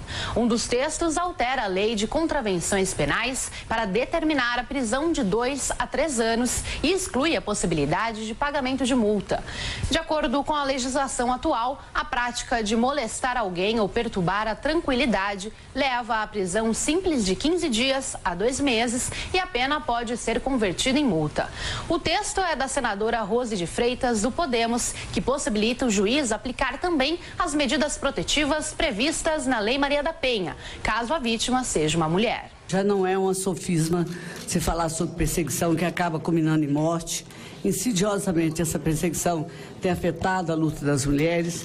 É uma perseguição persistente, tem que ser classificado como um crime, não pode ser abstraído da realidade da vida das mulheres que convivem com violência todos os dias. Outro projeto aprovado é de autoria da senadora Leila Barros, do PSB, que tipifica a perseguição ou assédio por meio físico ou eletrônico como crime no Código Penal. Com isso, a pena prevista para a prática será de 6 meses a 2 anos de prisão ou multa. Outros fatores podem elevar a pena para até 3 anos, como, por exemplo, se houver o emprego de arma, a atuação de mais de 3 pessoas, ou se o autor foi ou ainda é íntimo da vítima. As 2 propostas têm caráter terminativo e seguem direto para a Câmara dos Deputados. O governo federal distribui mais de 16 milhões de doses de vacina tríplice viral. Esse imunizante protege contra o sarampo, a cachumba e a rubéola. Do total, 6 milhões de doses foram destinadas ao estado de São Paulo, onde foram registradas mais de 1.200 casos de sarampo nos últimos 3 meses. Rio de Janeiro, Bahia e Paraná, que também registraram casos de sarampo, receberam juntos 8 milhões de doses. Justiça bloqueia bens e ativos financeiros de Beto Richa, investigado na Operação Piloto, um desdobramento da Lava Jato. O ex-prefeito de Curitiba e ex-governador do Paraná teve 20 milhões de reais bloqueados. O pedido foi apresentado pela Força Tarefa da Lava Jato no Ministério Público Federal no último dia 5 e foi recebido nesta quarta-feira pela Justiça Federal. O tucano é acusado de praticar crimes de corrupção ativa e passiva, fraude licitatória e lavagem de dinheiro, todos ligados a obras em uma rodovia estadual. O governo federal testa sistema privado de monitoramento do desmate. O Planet, sistema de mapeamento em alta resolução, pertence a uma companhia dos Estados Unidos e é fornecido no Brasil por uma empresa do interior de São Paulo. Ele já está sendo utilizado pelo IBAMA nos estados do Pará e de Mato Grosso. O objetivo do governo federal é que ele possa ser usado no monitoramento do desmate da Amazônia como complemento do trabalho feito pelo INPE. A Claro anunciou a criação de uma nova plataforma direcionada para o mercado dos games. Matheus Meirelles. A vida dos gamers no Brasil deve mudar para melhor. Nesta quarta-feira, a Claro anunciou a criação de uma nova plataforma dedicada especialmente aos esportes, a Claro Gaming. Trata-se da união de diversos serviços e benefícios que sempre foram reivindicados pela imensa comunidade que consome jogos eletrônicos. O objetivo é aumentar a conectividade, melhorar o atendimento e otimizar a experiência dos gamers, que movimentam quase 138 bilhões de dólares por ano em todo o mundo. O diretor de marketing da Claro, Márcio Carvalho, destaca a importância de uma plataforma direcionada ao mercado dos gamers. A gente sempre discutiu isso aqui como, cara, não é um produto, é uma plataforma, é uma grande comunidade, um grande potencial, uma economia à parte que gira em cima de muita inovação, muita tecnologia e uma demanda por conectividade. Esse sim, um negócio que tem tudo a ver com o que a gente faz. Mas eu acho que o mais legal aqui foi a forma como foi feito, né? Essa preocupação genuína de desde o início fazer alguma coisa com os gamers, para os gamers. Márcio Carvalho apontou a atuação da Bad Boy Leroy como fundamental para o sucesso da plataforma. Léo De Biasi, fundador e CMO da BBL, explica como surgiu a parceria. A gente se achou no meio do caminho. Então, tanto a Claro quanto a BBL, a gente já vinha tendo esse pensamento de que a gente precisava dar um passo a mais. Não só a Claro como empresa patrocinadora e apoiadora do cenário, mas ela também fazendo parte desse ecossistema e nós que estávamos em busca de um parceiro que materializasse essa nossa demanda e essa nossa necessidade por uma conectividade maior e por um atendimento que a gente pudesse estar contando todo dia. Léo De Biasi afirma que o mercado de games tende a crescer ainda mais com o aumento da qualidade. O executivo de contas do Google, Leonardo Longo, ressalta a importância da evolução dos produtos para serviços de streaming. Acho que o fato de a gente ter visto que os números de pessoas assistindo simultaneamente a final de Free Fire ser maior do que a transmissão do jogo do Corinthians na Copa Sul-Americana mostra a relevância do tema dentro da plataforma. E a gente ter uma infraestrutura que suporte isso e proporcione uma boa experiência para as pessoas faz com que a comunidade como um todo acabe se desenvolvendo, acabe crescendo mais. Então o Google, o YouTube acabam sendo super beneficiados de um projeto como esse junto da Claro. Atualmente no Brasil, mais de 18 milhões de pessoas assistem a esportes, chegando a lotar estádios de futebol. A nova plataforma já está disponível em clarogaming.gg. O presidente da Argentina tenta contornar as derrotas nas prévias eleitorais e anuncia aumento do salário mínimo, mas desiste do congelamento dos preços da gasolina. Maurício Macri divulgou nesta quarta-feira as medidas aos trabalhadores e às pequenas e médias empresas, que teriam um custo fiscal de 40 bilhões de pesos.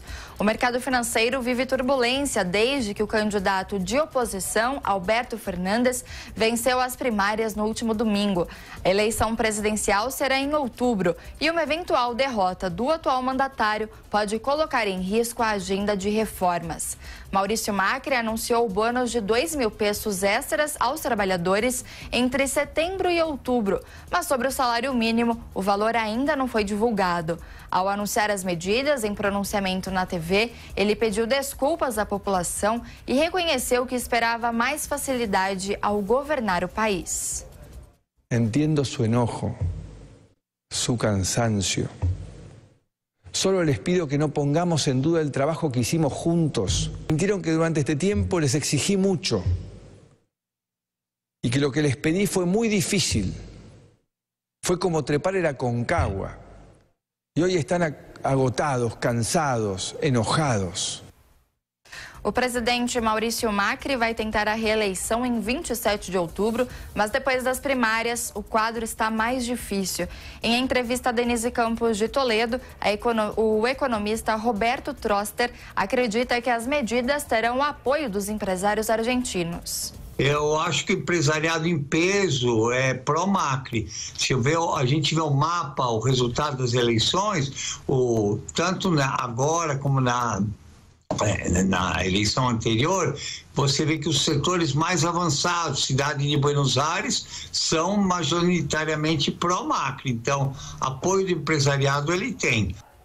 Roberto Troster destaca que as medidas anunciadas pelo presidente Macri vão beneficiar cerca de 17 milhões de argentinos. Falando a Thiago Berraich, o economista Gustavo Grisa, especialista em inovação pública, teme abalos no Mercosul. Que o risco político ele passa novamente a pairar com força em cima dessa relação dos dois países que são os líderes do Mercosul, especialmente no contexto de acordo com a União Europeia. Eles têm uma responsabilidade de liderança do Mercosul e uma responsabilidade estratégica de liderar esse processo com a União Europeia. Entre as medidas anunciadas pela Argentina, os trabalhadores informais e desocupados terão direito a 2 pagamentos extras do benefício que recebem pelos filhos. Os funcionários públicos e das Forças Armadas receberão um abono de 5 mil pesos no final do mês. A ativista Greta Thunberg iniciou uma viagem de veleiro de Londres a Nova York para participar de uma conferência na sede da ONU. Destaque da repórter Nani Cox.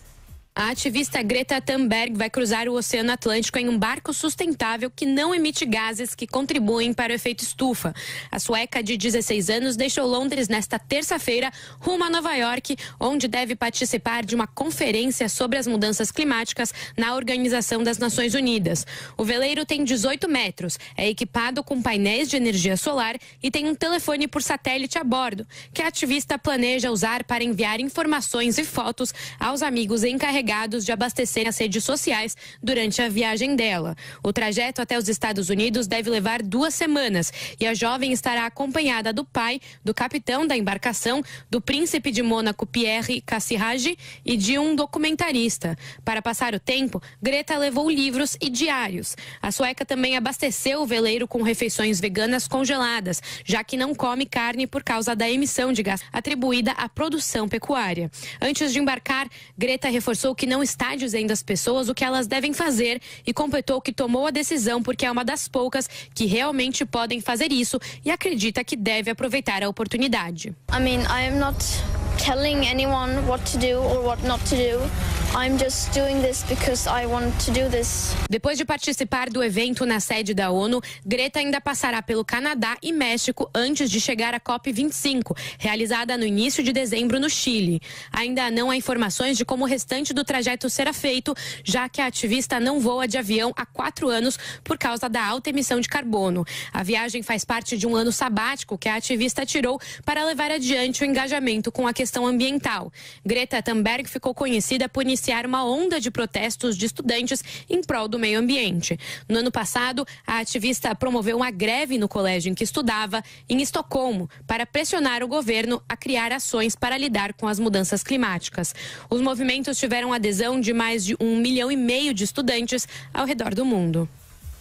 Vamos agora a Nova York, nos Estados Unidos. A Mariana Giangiacomo traz mais informações sobre o caso Epstein. Oi, Mari, bom dia para você. Bom dia, Nicole. Olá, bom dia a todos.